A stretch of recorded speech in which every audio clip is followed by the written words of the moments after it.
దేవునికి మహిమ కలుగును గాక. దేవుడు ఇచ్చిన మహాకృపను బట్టి బుధవారం దినంలో ఆదివారం దినానికి సిద్ధపాటుగా మరి శుక్రవారం బుధవారం దేవుడు మనకు అనుగ్రహించినందుకు దేవునికి అనేకమైన కోట్లాది వందనాలు చెల్లిస్తూ ఈ దినాన దేవుడు మనతో ఏం మాట్లాడుతున్నారంటే,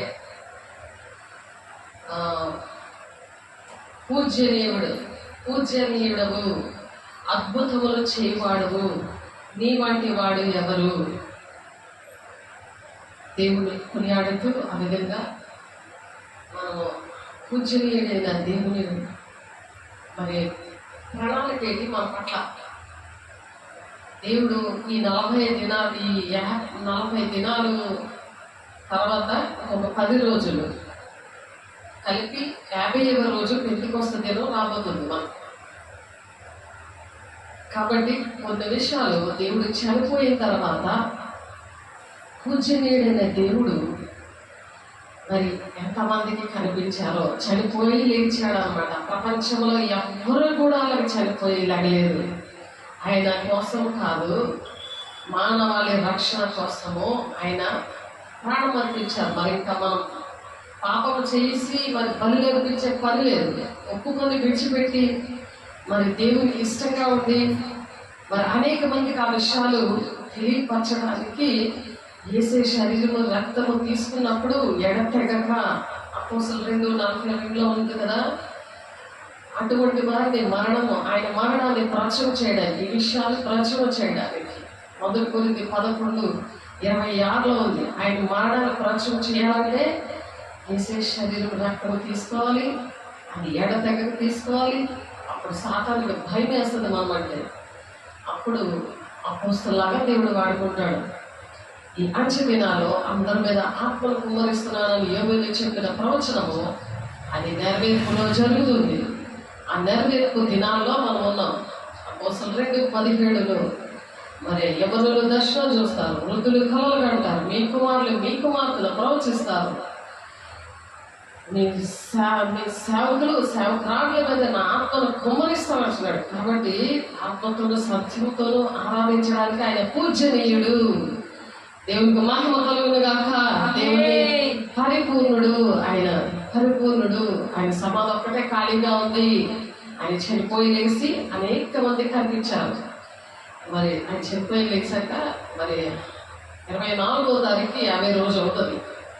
ఈ మధ్యలో ఎవరెవరికి కలిసారో ఆ విషయాలు మనం నేర్చుకుందాం. దేవునికి మహిమ కలుగును గాక.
సామర్థ్యంతో ఆరాధించి దేవుని యొక్క అడుగులోని నడవడానికి దేవుని అభిషేకం పొందుకున్న దేవుని బిడ్డలకి దేవుడు దీవించి ఆశీర్వదించును గాక.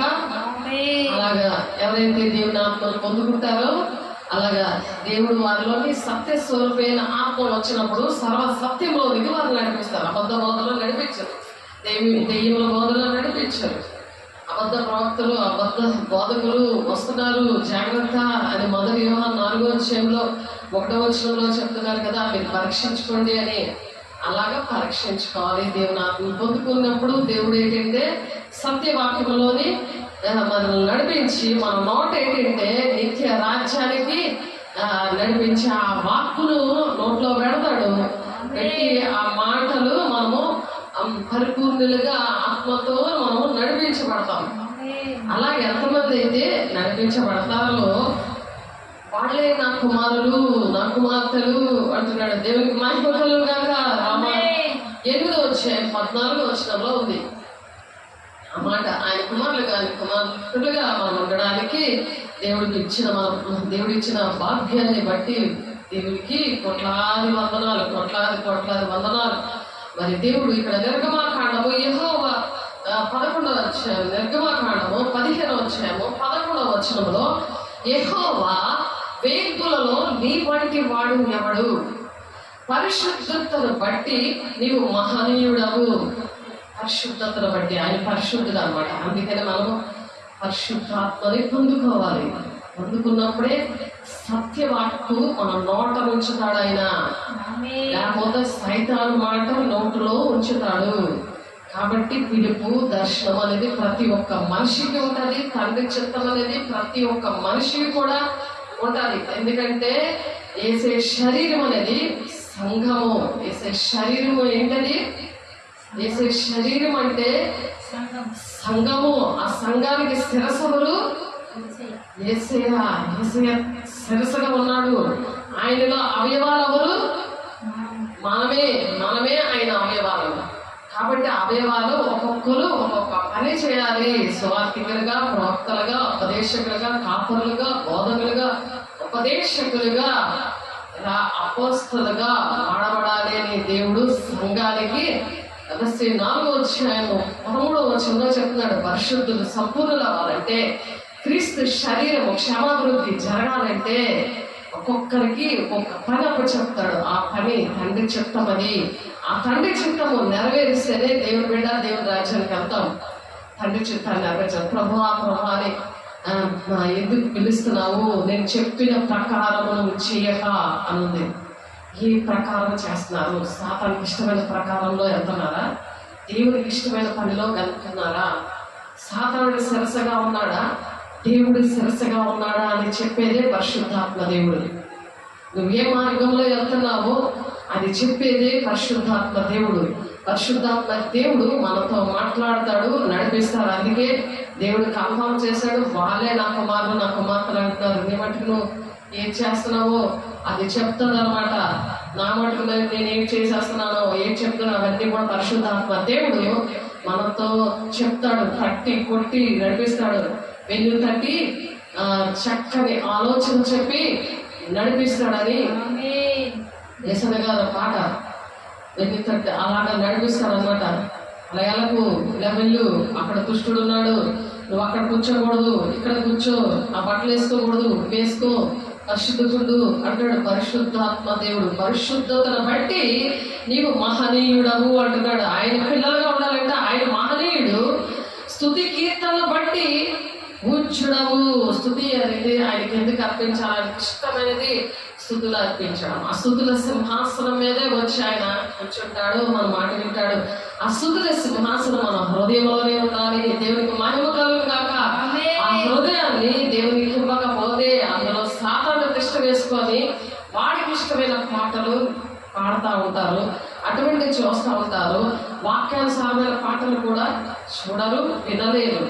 పరిశుద్ధాత్మ దేవుడు నడిపించాలని దేవుణ్ణి కోరుకుందాం. ప్రతి ఒక్కరు అద్భుతములు చేస్తాడు ఆయన. మామూలుగా ఉండడు, చెప్పేవారిగా ఉండడు, చేసేవారిగా ఉంటారు. అద్భుతములు చేయవాడు. నీ వంటి వాడు ఎవరు లేరు. ఆయన మన తండ్రి కుమార పరిశుద్ధాత్మ దేవుడు మన ఒంట్లో ఉంటే మనం చెప్పేవారిగా ఉండము, చేసేవారిగా ఉంటాం. దేవునికి మహిమ కలుగును గాక.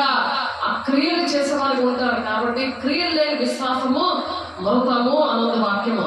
మృతులకు నేను దేవుడిని కాను అంటున్నాడు. అంత కన్ఫామ్ గా దేవుడు చెప్తున్నా సిగ్గులేని ప్రజల్లాగా మనము దేవుడు నుంచి మొక్కేసుకొని వెళ్ళిపోయింది కాదు. పరిశుద్ధాత్మ పొందుకోవాలి, వాక్యముతో నింపబడాలి.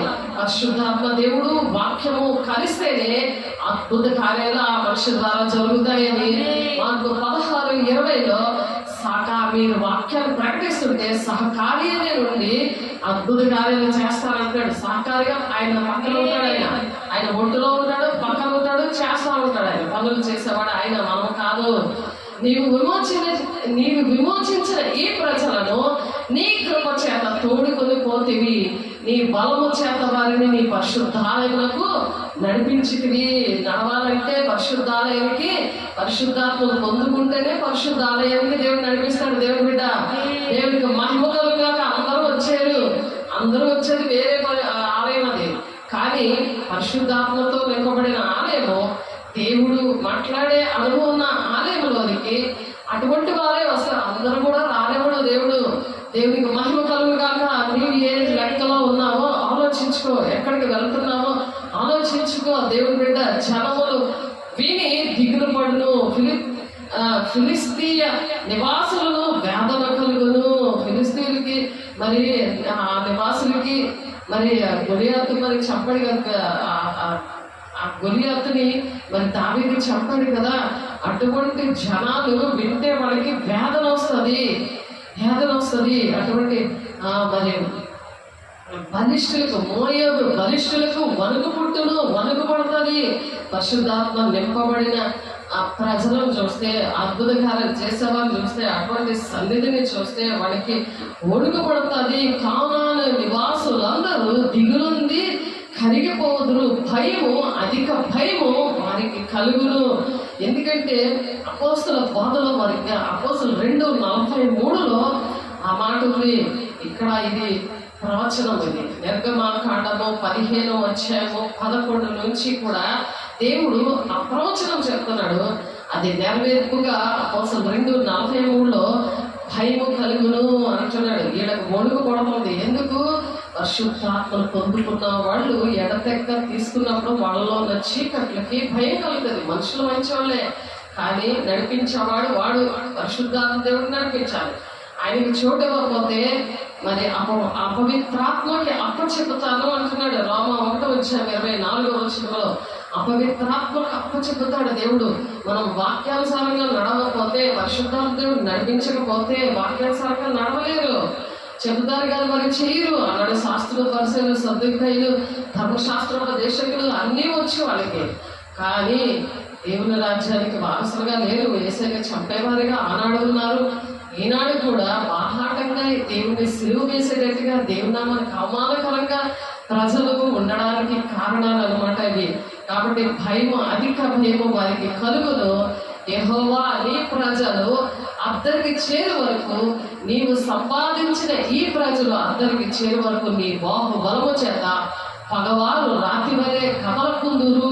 పగవారు రాయిలాగా కదలకుంటారట. రాయి ఎలాగైతే ఉంటుందో పగవారిని అలాగే ఈ యెహోవా దేవుడు నీ ప్రజలందరికీ చేరు వరకు, దేవుని దగ్గరికి మనం చేరేనంత వరకు కూడా, దేవుని మాటలు వినేంత వరకు కూడా, దేవుని కార్యాలు మనము తండ్రి చిత్తాలను నెరవేర్చినంత వరకు కూడా, నేను సంపాదించిన ఈ ప్రజలు, దేవుడు ప్రాణం పెట్టి సంపాదించిన ప్రజలు, మతము కులము లేకుండా, వేదాలు లేకుండా దేవుడు సంపాదించిన ప్రజలు అద్దరికి చేరే వరకు, గట్టెక్కే వరకు కూడా, దేవుని రాజ్యానికి వచ్చే వరకు కూడా, ఈ కృపకాలంలో దేవుని యొక్క బాహుబలం చేత అట మరి పగవారు ఉన్నారు కదా. పగవారు అంటే లూసిఫర్ ని మరి అక్కడ పరలోక రాజ్యం తల్లి తగిలేసినప్పుడు అది భూలోకానికి వచ్చి ప్రతి ఒక్కరిని ఆవరించి లోకంలో శాపంలో నడిపించేస్తుంది కదా. అటువంటి వాళ్ళు పగవారు అన్నమాట. పగవారు ఎలా ఉంటారంట? దేవుని యొక్క బాహుబలము చేత పగవారు ఎలా ఉంటారంట? రాతి వలె కదలుదురు. రాతి వలె కదలకుండా ఉంటారట. కదలకుందురు అని ఉంది అక్కడ. 16వ వచనంలో కథలా కుందురు రాయిలా ఉంటారు అంతే. దేవుడు ఆజ్ఞ లేదే సేమైనా కొట్టదంటారు కదా, అలాగే రాయిలాగా ఉంటారట. ఎవరికి అలా ఉంటారు? పరిశుద్ధాత్మ పొందుకొని తండ్రి చిత్తాన్ని నెరవేర్చడానికి ప్రయాసపడుతున్న వారి విషయంలో అలాగా పగవారట. రాతిలాగా కదలకుండా ఉంచేది ఎవరంటే దేవుని యొక్క బాహుబలము, ఆయన యొక్క యెహోవా యొక్క బాహుబలముతో మనల్ని ఆవిధి కాపాడుతున్నందుకు దేవునికి కోట్లాది వందనాలు. నీవు నీ ప్రజలు తోడుకొని వచ్చదవు యెహోవా నీ స్వాస్థ్యమైన కొండ మీద నా ప్రభు నీవు నివసించుటకు నిర్మించుకున్న చోటను నీ చేతులు స్థాపించిన పరిశుద్ధాలయమందు వారిని నిలబెట్టదవు. నిలబెడతాడంట. పరిశుద్ధాలయంలో దేవుడు నిలబడటానికి ఇష్టపడతాడు. యెహోవా నిరంతరమును ఏలువాడు. నిరంతరం కూడా దేవుడు ఏలబడి చేయడానికి దేవుడు రాబోతున్నాడు దేవుడు బిడ్డ.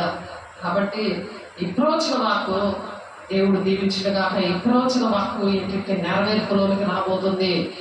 ఆ శ్రమ ఎవరైతే విడవబడతారో ఆ విడవబడిన వారిని విషయంలో కూడా దేవుడు కనికరించి మాట్లాడుతున్నాడు. ఎత్తబడే గుంపులో లేకుండా వాక్యానికి విధేయత చూపించకుండా ఉంటే సాతానుడు మరి 3.5 సంవత్సరాలు కూడా మరి సాతానుడే యేసయ్య అనుకొని ఆరాధిస్తూ ఉంటారు. ఆ పండుగలు, ఆ అమావాస్య పండుగలు మరి ఇవన్నీ కూడా చేస్తూ ఉంటారు. ఆచారాలన్నీ కూడా చేస్తూ ఉంటారు. లేవి కాండంలో ఉంటుంది కదా, పులియని రొట్టెల పండగ 23వ వచనం 6వ వచనంలో ఉంటాయి. లేవి మరి 14 మంది యెహోవాకు పొంగని రొట్టెల పండుగ జరుగును. 7 దినములు మీరు పొంగని వాటిని తినకూడదు అంటున్నారు. ఇంకా ఈ పండుగలు ఆచారాలు ఇవన్నీ కూడా చేస్తూనే ఉన్నారు ప్రజలు. మరి తెలియదు ఇంకా మెసేజ్ వస్తాడని ఎదురు చూస్తున్నారు అక్కడ యూదులు. కాబట్టి అటువంటి ప్రజలు భూలోకంలో అన్ని దిక్కులు కూడా ఉన్నారు. నామకార్థంగా బ్రతుకుతూ వాక్యం తెలియక పరిశుద్ధాత్మ దేవుడు లేకపోతే వాక్యం అర్థం కాదనమాట. పరిశుద్ధాత్మ దేవుడు మనకి అటువంటి వాక్యాన్ని అనుగ్రహించలాగా దేవుడిని ప్రతి దినము కూడా దేవుడిని అడగాలి. అలా అడిగినప్పుడు దేవుడు ఎలాగ ఖర్చు వేస్తారట. మరి చూడండి, వారు ఎంతో క్షేమంగా ఉన్నారు, ఎంతో సొగసుగా ఉన్నారు. ధాన్యము చేత యవనులను క్రొత్త ద్రాక్షారసము చేత యవన స్త్రీలను వృద్ధి నొందుదురు అని చెప్తున్నారు. జకరియా ప్రవచిస్తున్నాడు ఆయన. ఎందుకంటే 17వ వచనంలో 9-17 వచనంలో 8వ వచనంలో అయితే ఇప్పుడు దేవుడు పని చేసిన వాళ్ళకి దేవుడు కంచె వేస్తాడని, అది పరిశుద్ధాలయంలో నడిపిస్తాడు, వాళ్ళకి ఎలా కంచె వేస్తాడు అనే ప్రవచన వాక్కు మరి జకరియా గారు కూడా అటువంటి ప్రవచన వాక్యం చెప్తారు. 9వ వచనం 8వ వచనంలో చూడండి, ఒకసారి చెప్పడం జరిగింది, మళ్ళీ ఒకసారి చదువుతున్నాను చూడండి. దేవుడు ఏంటంటే దుష్టుడు భయపెడతా ఉంటాడు దేవుడు పని చేయడానికి. అభిషేకం లేనప్పుడు పిరికితనం వస్తుంది. అందుకే పిరికివారు దేవుని రాజ్యానికి వెళ్ళరు అని ఉంది. ప్రకటన గ్రంథం 21:8 పిరికివారు ఫస్ట్ లిస్టులో ఉన్నారు. మిగిలిన అందరూ కూడా వెనకాతలు ఉన్నారు. విగ్రహారాధకులు, ఆబంధికులు, వ్యభిచారకులు, మరి నరహంతకులు, వీళ్ళందరూ వెనకాతలు ఉన్నారు. కానీ పిరికితనం అనేది ఫస్ట్ లిస్టులో ఎందుకున్నారంటే దేవుడికి నచ్చనిది పిరికితనము. నీతిమంతులు పరిశుద్ధంగా ఉన్నప్పుడు పరిశుద్ధాత్మ పొందుకుంటే నీతిమంతులు సింహంలాగా ధైర్యంగా ఉంటారు. కాబట్టి 8వ వచనంలో వాళ్ళ కోసం ఏం చెప్తున్నారంటే, నేను కన్నులారా చూచితిని కనుక బాధించి వారు ఇంకనూ సంచరింపకుండాను తిరుగులాడే సైన్యములు నా మందిరం మీదకి రాకుండాను దాన్ని కాపాడుకున్నకే నేను ఒక దండుపేటని ఏర్పరచదను. దండుపేట ఏర్పాటు చేస్తాను మన కోసం. దేవునికి మహిమ కలుగును గాక. కలిసి పరిశుద్ధాన్ని పొందుకొని కంచె వేస్తాడు దేవుడు. యెహోవా భయభక్తులు గలవారి చుట్టూ ఆయన దేవదూతలు కాపుదలు ఉంచున్నాడు. దేవునికి మహిమ కలుగును గాక. సీయోను నివాసులారా అని పిలుస్తున్నాడు. అలా అందరినీ కాదు, ఎవరు పరిశుద్ధాన్ని పొందుకొని దేవుని పని చేస్తాము అని ప్రాణాలకు తెగించి దేవుని మాటను వింటూ దేవునికి లోబడతారో ఆనాడు తండ్రి అయిన దేవుడు కుమారుడైన యేసయ్యకు పరిశుద్ధాత్మనిచ్చి ఆయన ప్రాణం పెట్టేలాగా చేసిన దేవుడు మనలో ఉన్నాడు. కాబట్టి మనకి కంచె వేస్తాడంటాడు. మనల్ని ఏమని పిలుస్తున్నాడట? జకరియా గారు ప్రవచిస్తూ దేవుడు సీయోను నివాసులారా బహుగా సంతోషించుడి, యెరూషలేము నివాసులారా ఉల్లాసముగా ఉండుడి. నీ రాజు నీతిపరుడు రక్షణ గలవాడు దీనుడై గాడిదను గాడిద పిల్లలను ఎక్కి నీ యొద్దకు వచ్చుచున్నాడు, మన దగ్గరికి వస్తున్నాడు. గాడిద లాంటి మనల్ని మన మీద ఎక్కి, అంటే మనము బంధకాల్లో ఉన్న వాళ్ళని, గాడిద లాంటి మనల్ని దేవుడు ఆ గాడిద లాంటి మనము ఏసే మోసుకొని వెళ్ళాలి. ఎక్కడికి వెళ్ళినా అలా మోసుకొని వెళ్ళినప్పుడే మనకి ఘనత. ఆ గాడికి అలా పరిచారు కదా రోడ్డు మీద, అన్నీ కూడా బట్టలన్నీ పరిచారు కదా, దానికి ఎంత గౌరవం వచ్చింది. బందీ అయిన ఆ గాడిదకి, కట్టి ఉన్న గాడిదకి.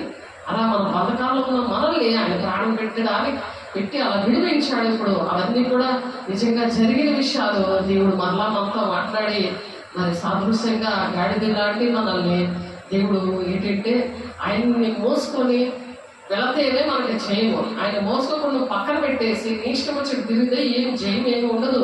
కాబట్టి ఆయన మన దగ్గరికి రాడు. ఆయన మోసుకొని వెళ్ళడానికి మనం నీతిగా, న్యాయంగా, వాక్యానుసారంగా దేవుని ఆజ్ఞలు పాటిస్తూ ఉండాలని దేవుడు మరొకసారి దేవుడు మనతో మాట్లాడుతున్నారు. కాబట్టి ఎఫ్రాయిములో రథములు ఉండకుండా నేను చేసేదను, యెరూషలేములో గుర్రములు లేకుండా చేసేదను, యుద్ధపు విల్లు లేకుండా పోవును. నీ రాజు సమాధానకర్త అన్యజనులకు తెలియజేయను. నీ రాజు సమాధాన వార్తని, అందుకే అన్యజనుల మధ్యన సువార్త ప్రకటించడానికి దేవుడు వైజాగ్ నుండి విజయనగరం తీసుకొచ్చాడు. అన్యజనుల మధ్యనే 8 ఏరియాలు కూడా దేవుడు చేయించాడు, ఇప్పుడు కూడా చేపిస్తున్నాడు. కాబట్టి దేవునికి మహిమ కలుగుగాక. నీ రాజు సమాధాన వార్త అన్యజనులకు తెలియజేయను. సముద్రం నుండి సముద్రం వరకు, యూఫ్రటీస్ నది మొదలుకొని భూది గంతముల వరకు అతడు ఏలుతుంది. ఏంటంటే యూట్యూబ్ ఛానల్. భూది గంతముల వరకు వెళ్ళడానికి దేవుడు సహాయం చేశాడు. దేవునికి మహిమ కలుగుగాక. మరియు దేవుడు చేసిన నిబంధన రక్తమును బట్టి తాము పడిన నీరు లేని గోతులో నుండి చంపబడిన నీ వారిని నేను విడిపించదను. దేవునికి మహిమ కలుగుగాక. నా వారిని విడిపించాడు. ఒక ఆయనకి బండి గోతులో పడిపోయింది, బండితో సహా వెళ్ళిపోయాడు. ఆ గోతులోనికి వెళ్ళిపోతే అతను మరి 2 నెలలు కష్టపడ్డాడు, కానీ సువార్త పని చేయడానికి అభిషేకం లేక చేయలేకపోయాడు. పాపం అభిషేకం ఉండే సువార్త పనిని, ఏ పని దేవుడి పనిని చెయ్యాలి. దేవుడు పిలుచుకుంటాడు ఒక్కొక్కరిని. మరి అభిషేకం లేకుండా చేసినందుకు పని చేసినా సరే పని నుండి ఏమీ ఫలితం లేదు. ఎంత కష్టపడినా సరే అప్పులు, బాధలు, బంధకాలు, ఇవన్నీ ఏంటంటే అపవిత్రతలో ఉన్న మనిషి ఎంత కష్టపడినా జీతం రాలేకపోతే మరి అక్కడ మరి చూపించారు. ప్రార్థన చేసినప్పుడు చూపించారు, ఆయన పేరు చూపించారు. అపవిత్రమైన ఇంట్లో ఉందని. ఇంట్లో ఉంటున్నందుకు కుక్క తిరుగుతుంది. మరి ఇంటిలో కుక్క అంటే ఏంటి? కక్కిందే తిరగడం, అంటే చేసిన తప్పే చేయడం. కుక్క జీవితం అనమాట. కుక్క బోధ. కుక్కలు ఏంటంటే దుష్ట బోధకులు ఉంది వాక్యం. కుక్కలు దేవుని రాజ్యానికి వెళ్ళలేని నరకాలకు వెళ్ళే విషయం ఉన్నది. కాబట్టి అటువంటిది కనిపించినప్పుడు దానికి అర్థం తెలియక ఆత్మ పొందుకోలేడానికి అర్థం కాదది. ఇతరులు మరి ఇంటి వారి కోసము ప్రార్థన చేసినప్పుడు దేవుని యొక్క ఆత్మీయ బంధం, ఆ బంధంలో ఉన్న వాళ్ళ కోసం ప్రార్థన చేసినప్పుడు అతనికి కనిపించింది. అసలు ప్రార్థనే చేయట్లేదు, వాక్యమే చదవట్లేదు, ఏదో ఇలా ముక్కేసుకొని ఇలా ప్రార్థన 2 నిమిషాలు చేసేసి పనిలే పరిగెట్టడమే. ఉదయం 8 నుండి రాత్రి 9 వరకు ఇదే మరి.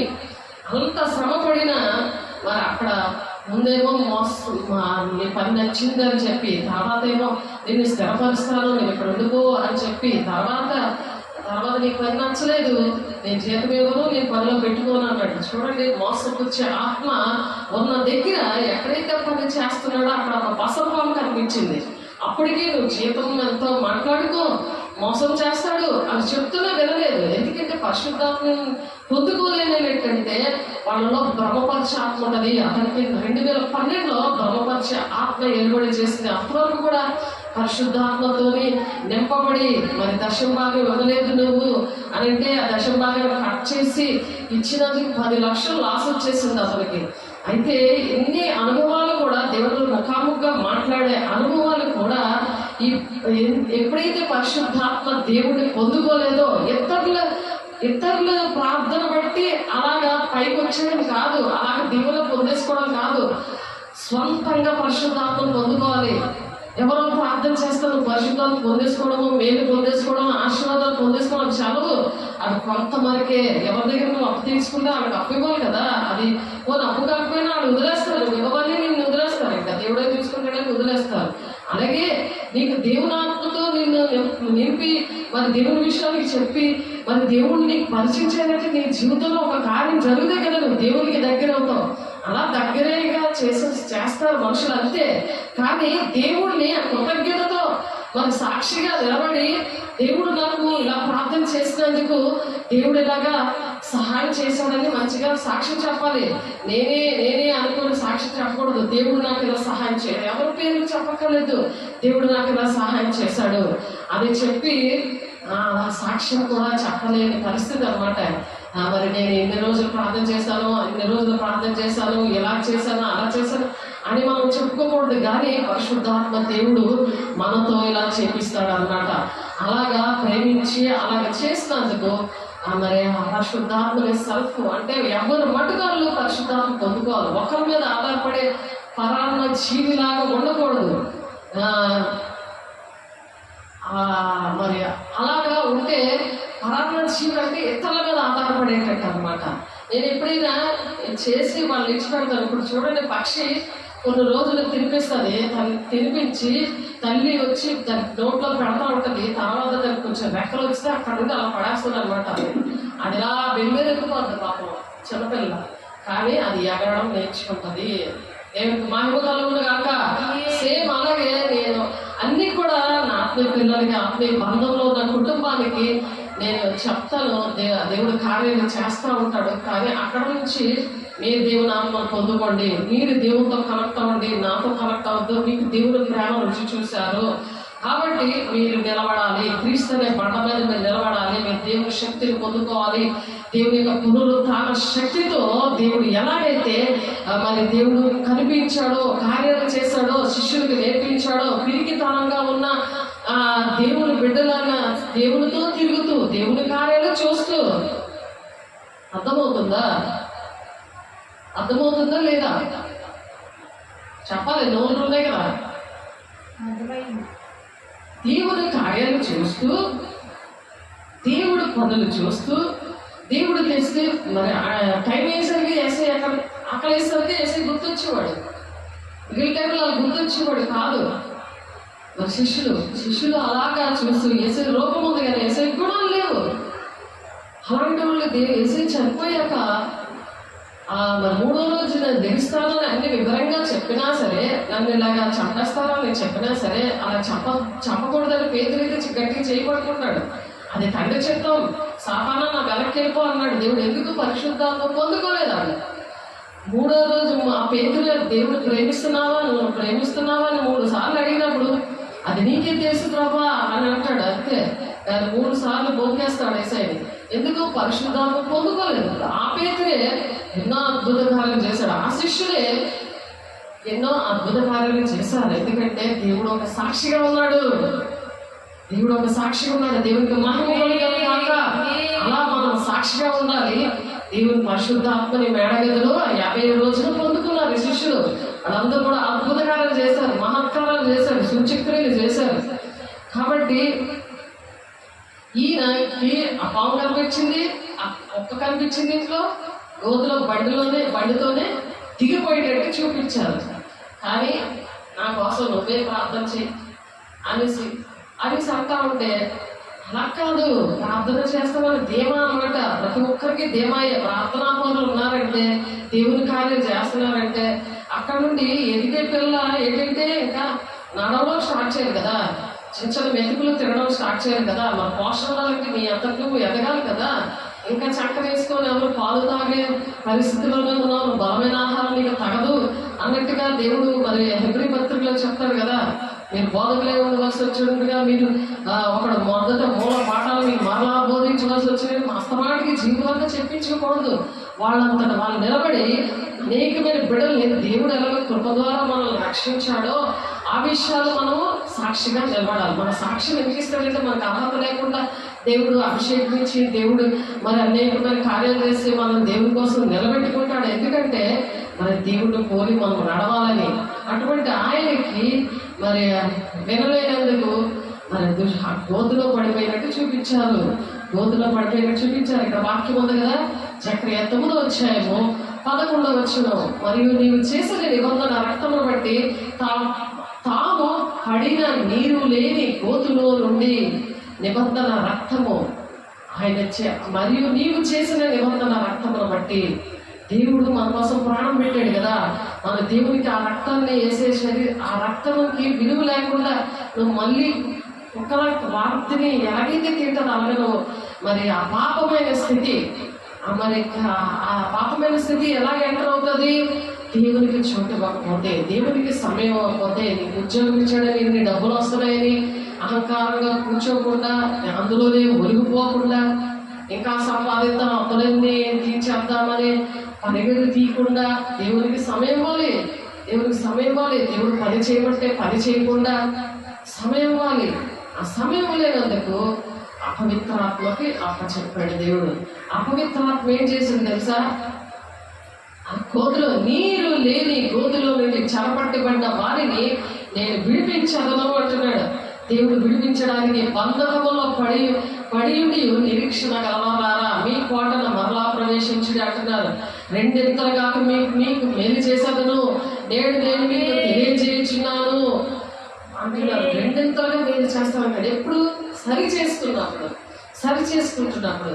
ఎప్పుడైతే ప్రార్థన చేస్తే మరి అతనికి ఎలాగంటే ఒంటులోని ఒక 15 రోజులు 16 రోజుల నుంచి మరి కడుపు నొప్పి అనమాట. కడుపు నొప్పితోని బాధతోటి అలాగా మరి ఇంజక్షన్ వేసుకుంటున్నా, మరి రెస్ట్ తీసుకుంటున్నా, అది రోజుకి అది ఒప్పుకోవడం లేనందువలన అది కడుపులోంచి ఒళ్ళంతా వీపు ఎరకాతలు అంతా కూడా ఆ చీకటి తిరిగేస్తుంది. అది చూడండి, ఒక ఆమెకు కూడా అలాగే తిరిగేసింది. 3 వెళ్ళిపోయాయి. మరి అతనికి కూడా అలాగే తిరిగేసాయి. మరి ఆ సాక్ష్యం చెప్పేసరికి, మరి ప్రార్థన చేసేసరికి అవి పోయాయి. దేవునికి మహిమ కలుగును గాక.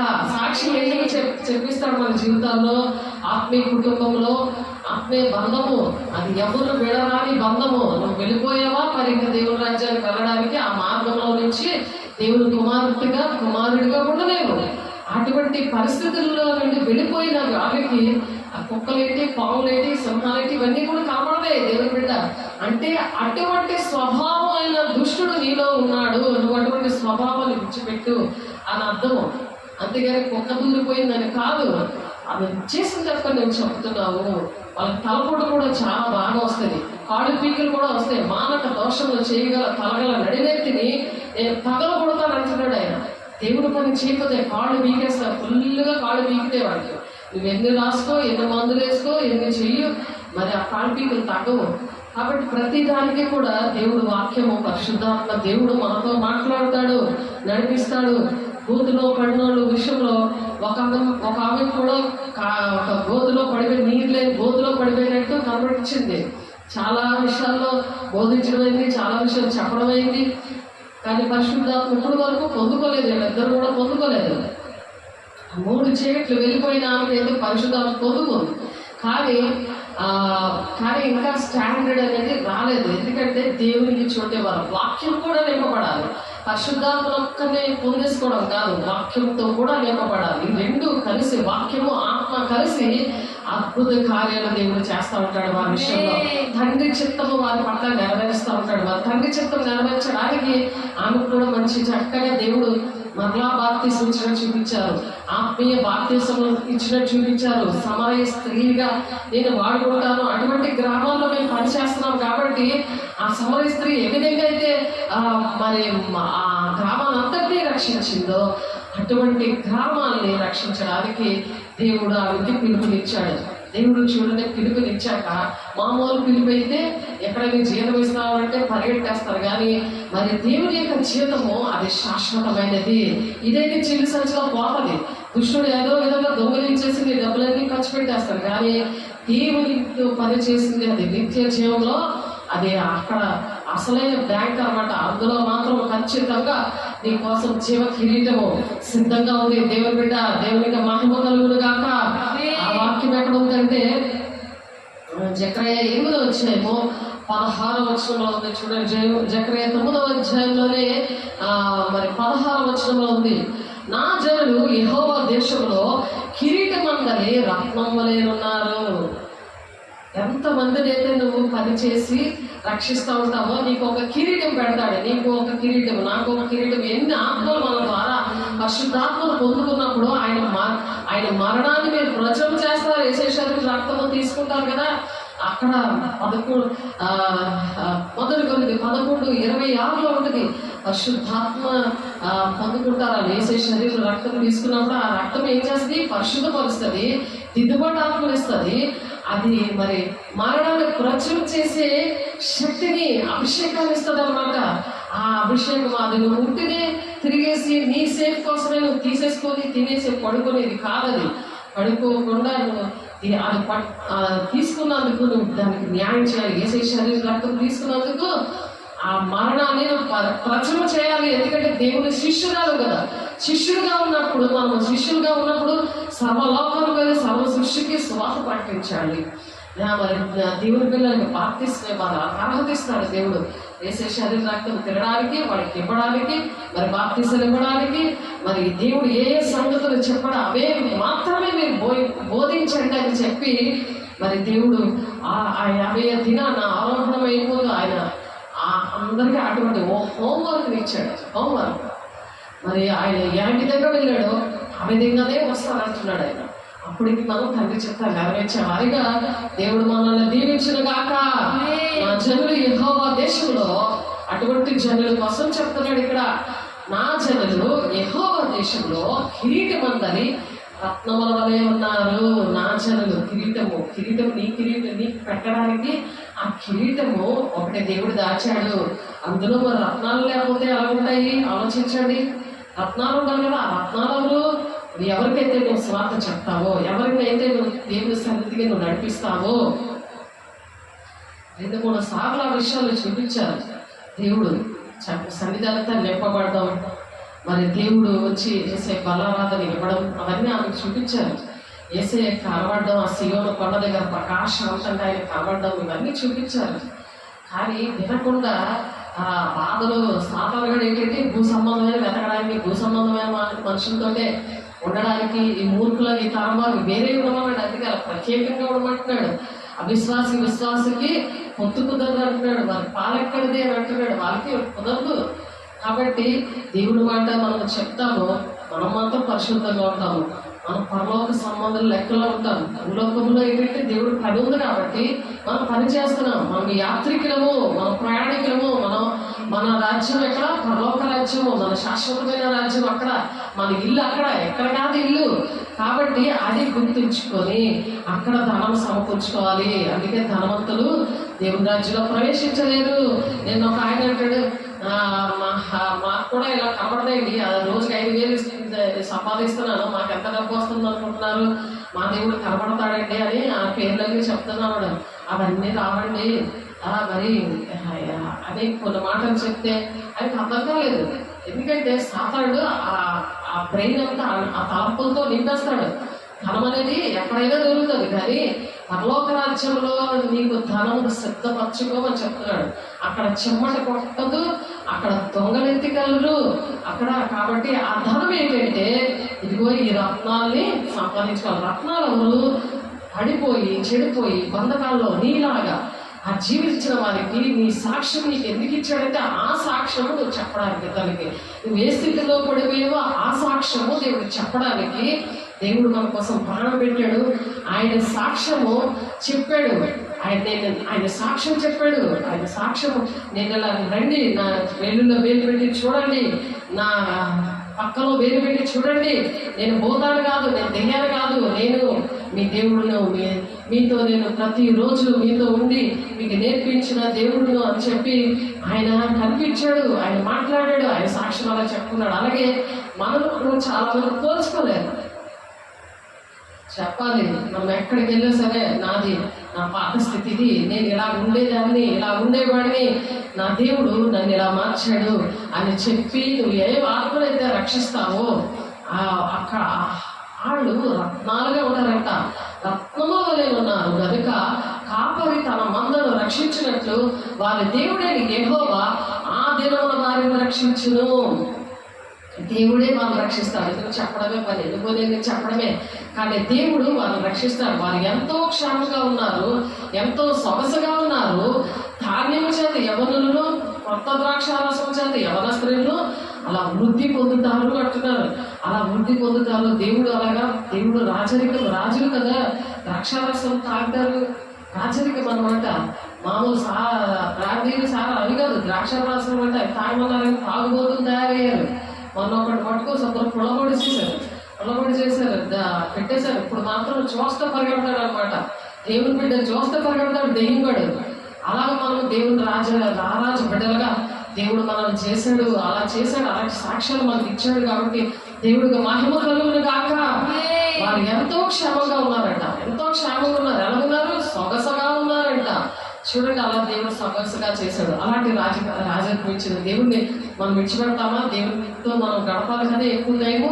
మనం గడిపినప్పుడు ఈ మాటలు పట్టుకొని ప్రార్థన చేసినప్పుడు దేవుడు ఏం చేస్తారు? వారి విషయంలో బాధ్యత తండ్రి చిత్తం నెరవేర్చడానికి ఇంకా కొలతలే నాకు ఇస్తారు. నేను అలాగే వచ్చాను. వైజాగ్ నుండి విజయనగరంకి వస్తే జమ్ముడి ప్రాంతం అంటే తెలియదు, విజయనగరం అంటే తెలియదు, ఇలాంటి ఏరియాలు ఉంటాయని తెలియదు, ఇలా చెడిపోయి పడిపోయిన ఏరియాలు ఉంటాయని నాకు అసలు తెలియదు. ఎవ్వరు సపోర్ట్ లేకుండా నేను ఎప్పుడైతే పరిశుద్ధాత్మ దేవుడు నన్ను అలాగా తోసుకొని తీసుకొచ్చాడో, ఇక్కడికి నన్ను ఇష్టంగా తీసుకొచ్చాడో, అప్పుడే ఆయన ఆ వరాలన్నీ కూడా ఆన్ చేశాడు. ఏకాంతంలో 60 రోజులు ప్రార్థన చేసినప్పుడు అక్కడ ఆన్ చేసిన దేవుడు ఇక్కడ కూడా కార్యాలు చేయడం స్టార్ట్ చేశాడు. అలాగా మనము ఎప్పుడైనా మనల్ని దేవుడు వెళ్ళమని, చేయమని, ఇక్కడ చేయు అని చెప్పినప్పుడు వెంటనే మనం దేవుడు మాట విన్నప్పుడు కొత్తనే నాకుతో నింపుతాడు అనమాట. ఆ వరాలతో నింపుతాడు. ఆ మాటలు ప్రకటిస్తున్నప్పుడు సహకార్యం ఉంటాడు అంటాడు. మార్కు 16:20 నేను సహకార్యం ఉంది, అక్కడ అద్భుత కార్యాలు, మహత్కార్యాలు నేను చేస్తాను అంటున్నాడు. నేను ఈ పక్షాలు యుద్ధం చేస్తానంటాడు. దేవుడికి మహిమ కలుగును గాక. అలాగే ఎంత ఆయన భారమ సులువైనది, తేలికైనది అని దేవుడు చెప్పాడు కదా, అలాగే తేలిక చేశాడు. నా దేవుడు పరిశుద్ధాత్మ దేవుడు ఆ విధంగా సహాయం చేస్తాడు అనమాట. కాబట్టి మరణం తర్వాత మరి దేవుడు ఎవరెవరికి కనిపించారు, మనం ఎవరెవరికి కనిపిస్తున్నాం. మనం కూడా దేవుడిలోని పాపంలో, శాపంలో ఉన్న మనం కూడా చనిపోయాము. ఇప్పుడు జీవిస్తుంది నూతనమైన ఆత్మతో, నూతనమైన జీవితం, నూతనమైన మహిమకరమైన జీవితము దేవుడు మనకి ఇచ్చినందుకు దేవుడికి మహిమ కలుగును గాక. అలాగే చనిపోయిన మనల్ని బ్రతికించాడు. సిలువ వేసినప్పుడు ఆ చెదిరిపోయిన శిష్యులు మరి 3వ రోజు అయ్యేసరికి సజీవులుగా మీతో ఉంటాను అనే విషయము కూడా మర్చిపోయారు. ఏసై చెప్పిన విషయాలు మర్చిపోయారు. అలాగా సేవకులు చెప్పిన విషయాలు కూడా చాలా మంది మర్చిపోయి మరి చెదిరిపోయారు. ఈ దినాల్లో ఆ దినాల్లో శిష్యులు అలా చెదిరిపోయారు. అన్ని కార్యాలు చూసి అన్ని మర్చిపోయి, అలాగే ఈ కాలంలో కూడా దేవుడు పిల్లలుగా ఆత్మీయ బిడ్డలు చెదిరిపోయారు. వాళ్ళ కోసం దేవుడు మాట్లాడుతున్నారు. దేవుడు బిడ్డ నువ్వు ఎక్కడ ఉన్నావో, చెదిరిపోయిన బిడ్డ దేవుడు ఇప్పుడు శిష్యుల్ని చూడండి, ఎంత వాళ్ళ భయభ్రాంతులతో ఉన్నారు. శిష్యులు దాక్కుని ఉన్నారు యేసయ్య చనిపోయినప్పుడు. కానీ స్త్రీలు మొట్టమొదటిగా మరియాకి కనబడతారు. మగ్దలైన మరియాకి తనకే మరి చెప్తారు, ఆ శిష్యులందరికీ ప్రకటించని చెప్తారు. చూడండి, స్త్రీ పురుషులకు భేదం లేదని గలతీ 4వ అధ్యాయం ఉంటుంది. వాక్యం చాలా మందికి అర్థం అవుతుంది. ఎందుకంటే పరిశుద్ధాత్మ పొందుకోలేని వ్యక్తి మనకి ఏది వాక్యం అర్థమవుదు. మరి అక్షరమే అర్థమవుతుంది, కానీ ఆత్మ దాన్ని అక్షరము చంపును. ఆత్మ ఏం చేస్తుందంటే జీవింపజేస్తుంది. ఆ జీవమైన ఆత్మ మనలో దేవుడు పెట్టాడు, ఆ స్త్రీలోని పెట్టాడు, ఆ మగ్దలేని మరియలో పెట్టి ప్రకటన చేసింది తను. ఆయన పునరుత్థాన వార్త స్త్రీలే ప్రకటించారు. దేవుని బిడ్డ దేవునికి మహిమ కలుగును గాక. శిష్యులేమో భయభ్రాంతులతో తాక్కుని శిష్యులు అపోస్తులుగా మరి ఉండాలని ఒక ప్రణాళిక, ఆ ప్రణాళిక ఎలా నెరవేర్చబడిందో తెలుసా? మన పట్ల కూడా, మన పిల్లల పట్ల, ఆత్మీయ పిల్లల పట్ల ఒక ప్రణాళిక ఉంటుంది. అలా దాక్కున్న బిడ్డలారా, మీ పట్ల కూడా ఒక ప్రణాళిక ఉంది. ఆనాడు శిష్యులు అలా దాక్కున్నారు, మీరు కూడా భయభ్రాంతులతో దాక్కున్నారు. అభిషేకం లేక దేవుని ఆత్మను పొందుకోక నాకు దెయ్యాలు పడదు, దేవుడు చెప్తున్నా వినకుండా నిన్ను అభిషేకించాను, లెమ్మో తేజరిల్లమని నీకు చూపిస్తున్నా, నీకు ఎన్ని కార్యాలు చేస్తున్నా నీకు సహవాసం లేదు, దేవుడితో సహవాసం లేదు, సేవకులతో సహవాసం లేక అలా భయభ్రాంతులతో ఉన్న ఈ అపోస్తులనే ప్రవక్తలుగా ఉండాలనే ఒక ప్రణాళిక ఉన్న శిష్యులు తండ్రి చిత్తాన్ని నెరవేర్చి యేసయ్య పోలికలో పుట్టిన వాళ్ళు, పోలికలో ఉన్నవాళ్ళే. ఆయన గుణాలు రావడానికి యోహాను 6వ అధ్యాయం 53 నుండి 58 వచనాలు ఉంటాయి. యేసు రక్తం తీసుకుంటే ఆయన గుణాలు వస్తాయి. అక్కడ నిత్యజీవం ఎలా నడిపిస్తారో మీరు చదవండి. అందులో ఆయన గుణాలు, ఆయన రూపురేఖలు అక్కడ ఉన్నాయి, 6 పాయింట్లు ఉంటాయి. కాబట్టి అలా ఉండాలని, ఆత్మలో అలా పని చేయాలని, దేవుని ఆత్మతో పని చేయాలని దేవుని యొక్క ప్రణాళిక ఉంది. ఆ ప్రణాళిక ఎలాగ నెరవేర్చబడిందో తెలుసా? వాళ్ళ అద్భుత కార్యాలు ఎలా చేశారో తెలుసా? ప్రాణానికి తెగించి వాళ్ళ భూలోకం అంతా కూడా అపోస్తులాగా ఎలా పాడబడ్డారో తెలుసా? 40 రోజులు యేసయ్యతోనే చనిపోయిన తర్వాత, ఆయన తిరిగి లేచిన తర్వాత ఆయనతో ఉన్నారు. దేవునికి మహిమ కలుగును గాక. మీరు సేవకులతో ఉండండి, యేసయ్యతో ఉండండి. మీరు ఉంటే ఆ సహవాసంలో ఉంటే, ఆ పరిచయంలో ఉన్నప్పుడు మీరు కూడా దేవుని ఆత్మను పొందుకుంటారు. అలాగే పొందుకున్నారు. ఇంట్లో కూడా సంఘం ఉంది కదా, ఆ ఇంట్లోని చర్చిలోని పరిచయం చేసి అలా పొందుకున్నారు దేవుని ఆత్మని. దేవునికి మహిమ కలుగును గాక. ఆయన పునరుత్థానం గురించి ఆయనే సాక్ష్యం ఇస్తున్నాడు. ప్రకటన గ్రంథం 1వ అధ్యాయము 18వ వచనంలో ఆయన పునరుత్థాన శక్తి మనం పొందుకోవాలని, ఆ శిష్యులు పొందుకోవాలని, అలా వాడబడాలని మనం కూడా ఆ సాక్ష్యాన్ని విందాం.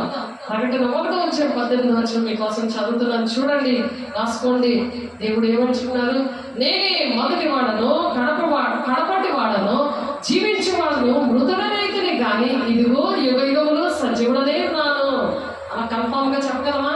ఇక నేను జీవిస్తున్నది ఏం కాదు, నాలో నా దేవుడు నేను జీవిస్తున్నాడు అని చెప్పగలమా? ఛాలెంజ్ చేసి, నాలో దేవుడే ఉన్నాడు, రా, మనం ఎవరికి బాగలేదు, రా, అది స్వస్థత వస్తుంది, దేవుడు గుడ్డివారిని అందరినీ కూడా బాగు చేస్తాడు, అది చీకటి విడిపిస్తారు, వాళ్ళ బంధకాలను విడిపిస్తారు. అలా మనం ఛాలెంజ్ చేయగలిగినట్టుగా ఉండాలి. మనం అలా దేవుడి పని చేయగలిగినట్టుగా ఉండాలి. కాబట్టి దేవుడు మరి మృతుడనైతే కానీ ఇదిగో యుగ యుగముల వరకు సజీవుడనే ఉన్నాను. ఎప్పుడైతే దేవుడు సంగతులు వాళ్ళు బోధిస్తారో, యుగ యుగములలో నేను ఉంటాను, వాళ్ళతో ఉన్న యుగ సదాకాలము మరి దేవుడు ఉంటానని మొత్తం 28వ అధ్యాయంలో 20వ వచనంలో ఉంటుంది అన్నమాట. యుగ యుగములో సదాకాలం నేను మీతో ఉంటాను అంటున్నాడు. ఆయన సాక్ష్యం చెప్తున్నాడు. చూడండి, మృతుడనైతేనే కానీ ఎందుకు మృతుడయ్యాడు ఆయన? మన పాపములు ఆయనలో పాతిపెట్టబడ్డాయి. ఇంకా మనం ఒప్పుకొని పర్లేదు, మళ్ళీ పాపం చేస్తే ఒప్పుకోవాలి. ఇప్పుడు పాపం చేయకుండా ఉంటేనే అవేమి ఆ దేవుడు సిలువ వేసి ఆయన ప్రాణం పెట్టిన దానికి ఒక అర్థం ఉంటుంది. నువ్వు అస్తమాటికి ఆయన బాహటంగా సిలువ వేసినట్టు లెక్క వచ్చేస్తావు. అస్తమాటికి కూడా వేసేసారి రక్తం తీసుకున్నాను కదా, మళ్ళీ నేను కుక్కలాగా కక్కింది తింటాను అనే నువ్వు చేసిన తప్పే చేస్తా ఉన్నావు అనుకో, దేవునికి చోటు ఇవ్వకుండా నేను పొందుకుంటున్నాను కదా అని నేను ఇష్టం వచ్చినట్టు తిరుగుతూ ఉంటే, దేవుడు వాక్యం వినకుండా, దేవుడు వాక్య ప్రకారం నడుస్తున్నానో లేదని చెక్ చేసుకోకుండా, మరి సువార్త పని చేయకుండా ఉన్నావు అనుకో, పరిశుద్ధాత్మ దేవుడు ప్లేస్లో సాతాన ఆత్మ వచ్చేస్తుంది. ఇప్పుడు అతనికి ఏంటంటే గోతులో పడిపోయి ఉన్నాడు కదా, ఆ గోతుల నుంచి పడడానికేమో మన దురద చీకటి పట్టుకుంది, మరి అనారోగ్యము ఏర్పడి చేసింది 15-20 రోజులు, మరి పనిలోని జీతం లేదు. ఇలాంటివన్నీ ఎందుకు జరిగాయి? మంచి ఆస్తి, కోటీశ్వరుడు, డబ్బులన్నీ కూడా సాతానుడు మింగేశాడు. చిల్లు సంచిలో పోయినట్టు అయిపోయి. ఎందుకంటే దేవుడి డబ్బులు ఇవ్వడానికి కానీ, మరి ఇంటి బాధ్యతలు కానీ ఏమి లేనందుకు సాతానుడు అలాగా కూర్చులో బిగించాడు. ఇంటి బాధ్యతలు ఉండాలి, ఇంటిని సంరక్షించలేని వాడు సంఘాన్ని ఎలా పరిపాలిస్తాడో ఉంది వాక్యం. కాబట్టి మనం సంఘాన్ని పరిపాలించాలంటే దేవుని బిడ్డల్ని ఇంటి బాధ్యతలు వహించాలని దేవుని ఉద్దేశము. ఇంటిని పక్కన పెట్టడానికి కాదు, అది బాధ్యత వహించాలి. మన దేవునాత్మను పొందుకొని నువ్వు దేవుని దగ్గర గురియొద్దుగా పరిగెడితే, దేవుడు నీకు ఇచ్చిన పని నువ్వు చేస్తుంటే, నీకు ఏది కావాలో నీ పనులంతా తెలుసు, నీ ఇంటి వారిని రక్షిస్తానంటున్నాడు, నీ బాధ్యతలన్నీ ఆయన వహిస్తానంటున్నాడు, సమస్త భారాన్ని మోయించిన వాళ్ళ నాయకులంటే నేను మీకు విశ్రాంతి కలిగి చేస్తానంటాడు. ఆయన నీలో ఉండి మరి జీవిస్తున్నావు, నువ్వు కాదు నేనే జీవిస్తున్నాను అంటాడు. ఇక మీదగా జీవిస్తుంది నేను కాదు, నాలో క్రీస్తునే జీవిస్తున్నాడు అని పౌలు గారు చెప్పినట్లుగా నేను క్రీస్తుని పోలి నడుస్తున్నాను అంటున్నాడు ఆయన. మీరు నన్ను పోలి నడవండి అని ఛాలెంజ్ గా ఒక మాదిరికరంగా ఉండాలి. కుటుంబానికి, గ్రామానికి, దేశానికి. అంతేగాని వాళ్ళ పట్టుకొని వెళ్ళాడేమనుకో వాళ్ళ గుణాలతో వాళ్ళతోనే ఉంటావు. అపవిత్రాత్మను పట్టుకొని వాళ్ళలాగా ఉంటావు. వాళ్ళ కన్నమతాలు పాడకూడదు. కాబట్టి ఏ విషయంలో కూడా రాజీ పడకూడదు వాళ్ళ విషయంలో. కాబట్టి నేను మొదటి వాడను, కడపటి వాడను, జీవించి వాడను, ముదిరినైతే కానీ ఇదిగో ఏమిగములు సజీవుడనే ఉన్నాను, మరియు మరణం యొక్కయు పాతాళ లోకం యొక్కయు తాళపు చెవులు నా స్వాధీనంలో ఉన్నాయి అంటున్నాడు. అని ఎలాగా మరణ పాతాళంకి వెళ్ళాలన్నా సరే, దేవుని రాజ్యానికి వెళ్ళాలన్నా సరే, దేవుడే దిక్కు. పరిశుద్ధాత్మ పొందుకున్నప్పుడు దేవుడు ప్రతి ఒక్కటి కూడా నేర్పిస్తాడు. అమ్మో నేను పాతాళానికి వెళ్ళను అని చెప్పి నువ్వు ఎప్పుడు కూడా ఆలోచించాలి. చిన్న తప్పు చేసిన ఒక ఆజ్ఞ తప్పిపోయినా సరే మరి ఆ దేవుని రాజ్యం దక్కదు అని ఉంది, వాక్యం చెప్తుంది. కాబట్టి కృష్ణుడి వంట కూడా మనం ప్రతిదినము భద్రం చేసుకోవాలి. ఇది ఆయన ప్రత్యక్షత. ఆయన ప్రత్యక్షత అలా చూపించాడు. మన ప్రత్యక్షతను కూడా ప్రజలు చూసేలాగా దేవుడికి ఇష్టంగా అలా ఉంటే మరి మొదటి యోహాను 3:21 ఆ 3వ అధ్యాయం అంతా కూడా మీరు చదివితే అక్కడ ఉంటుంది. నీకేది కావాలో అడగండి, నాకు ఇష్టమైంది అనమాట. దేవునికి ఇష్టమైంది. ఆయన ప్రత్యక్షత ఎలా ఉందో అలాగే మనం కూడా ఉండాలి. ఆయన ఇలాగా బ్రతకాలి. నేను క్రీస్తుని పోలి నడుస్తున్నాను, మీరు నన్ను పోలి నడవండి అని పౌలు చెప్పినట్టుగా మనం నడవాలంటే పరిశుద్ధాత్మ దేవుడు ఉన్నప్పుడు చాలా ఈజీగా ఉంటుంది, చాలా ఇష్టంగా ఉంటుంది వాక్యం. లేకపోతే ఇష్టం అవుతుంది వాక్యం. మరి పరిశుద్ధాలలో ప్రవేశించే అర్హత ఉండదు. మరి ఇందాక చదువుకున్నాం కదా, నిర్గమకాండం 15వ అధ్యాయంలో వాళ్ళ దేవుడే తీసుకురావాలి కానీ మనుషులు తీసుకొచ్చేది కాదు. కాబట్టి ఇక్కడ లోకాసువార్త 24:39 వారిని ధైర్యపరిచి బలపరిచారు. వారు కలవరపడుతూ మరి అధైర్యంగా ఉన్నారు కదా, ఈ మాటలు చెప్పి మరి ధైర్యపరచాలి దేవుని పిల్లల్ని. యేసయ్య ఆనాడు శిష్యులు పిరికితనంగా ఉన్న వాళ్ళని ఆ విధంగా ధైర్యపరిచారు. మన సాక్ష్యం ద్వారా ఒక్కొక్కరిని ఆ విధంగా ధైర్యపరచడానికి దేవుడు మనకి సాక్ష్యం ఇస్తాడు. మనం కూడా అలాంటి పిరికితనము ఉంటుంది. కానీ నాకైతే గడవ దాటి బయటికి వెళ్ళడం కూడా తెలియకుండా మా తండ్రి పెంచాడు. మా తల్లిదండ్రులు అలా పెంచారు. పిల్లి స్కూల్ చచ్చి తప్ప నాకేమీ తెలియదు. కానీ పరిశుద్ధాత్మ దేవుడు పొందుకున్నప్పుడు మరి ఎవరు అవసరం లేదు. మరి దేవుడే పరిశుద్ధాత్మ దేవుడే. మరి బండి డ్రైవింగ్ ఏంటి, మరి ఇక్కడ నుండి గుంకులాం వెళ్ళడం, జరుగుడు నుండి గుంకులాము వెళ్ళడం జరుగుతుంది. మరి అవన్నీ కూడా ఆయనే చేసుకుంటున్నాడు. ఆయనే అన్ని కూడా పోషణ, అన్ని కూడా ధైర్యంగా పరిచయం ఏంటి అన్ని కూడా ఆయనే చూస్తున్నాడు. కాబట్టి ఆ దేవుడి యొక్క సాక్ష్యము మనం అలా చెప్పి దేవుడి పిల్లల్ని ధైర్యపరచడానికి దేవుడు అలా చేశాడు. మనం దాచుకునేది కాదు.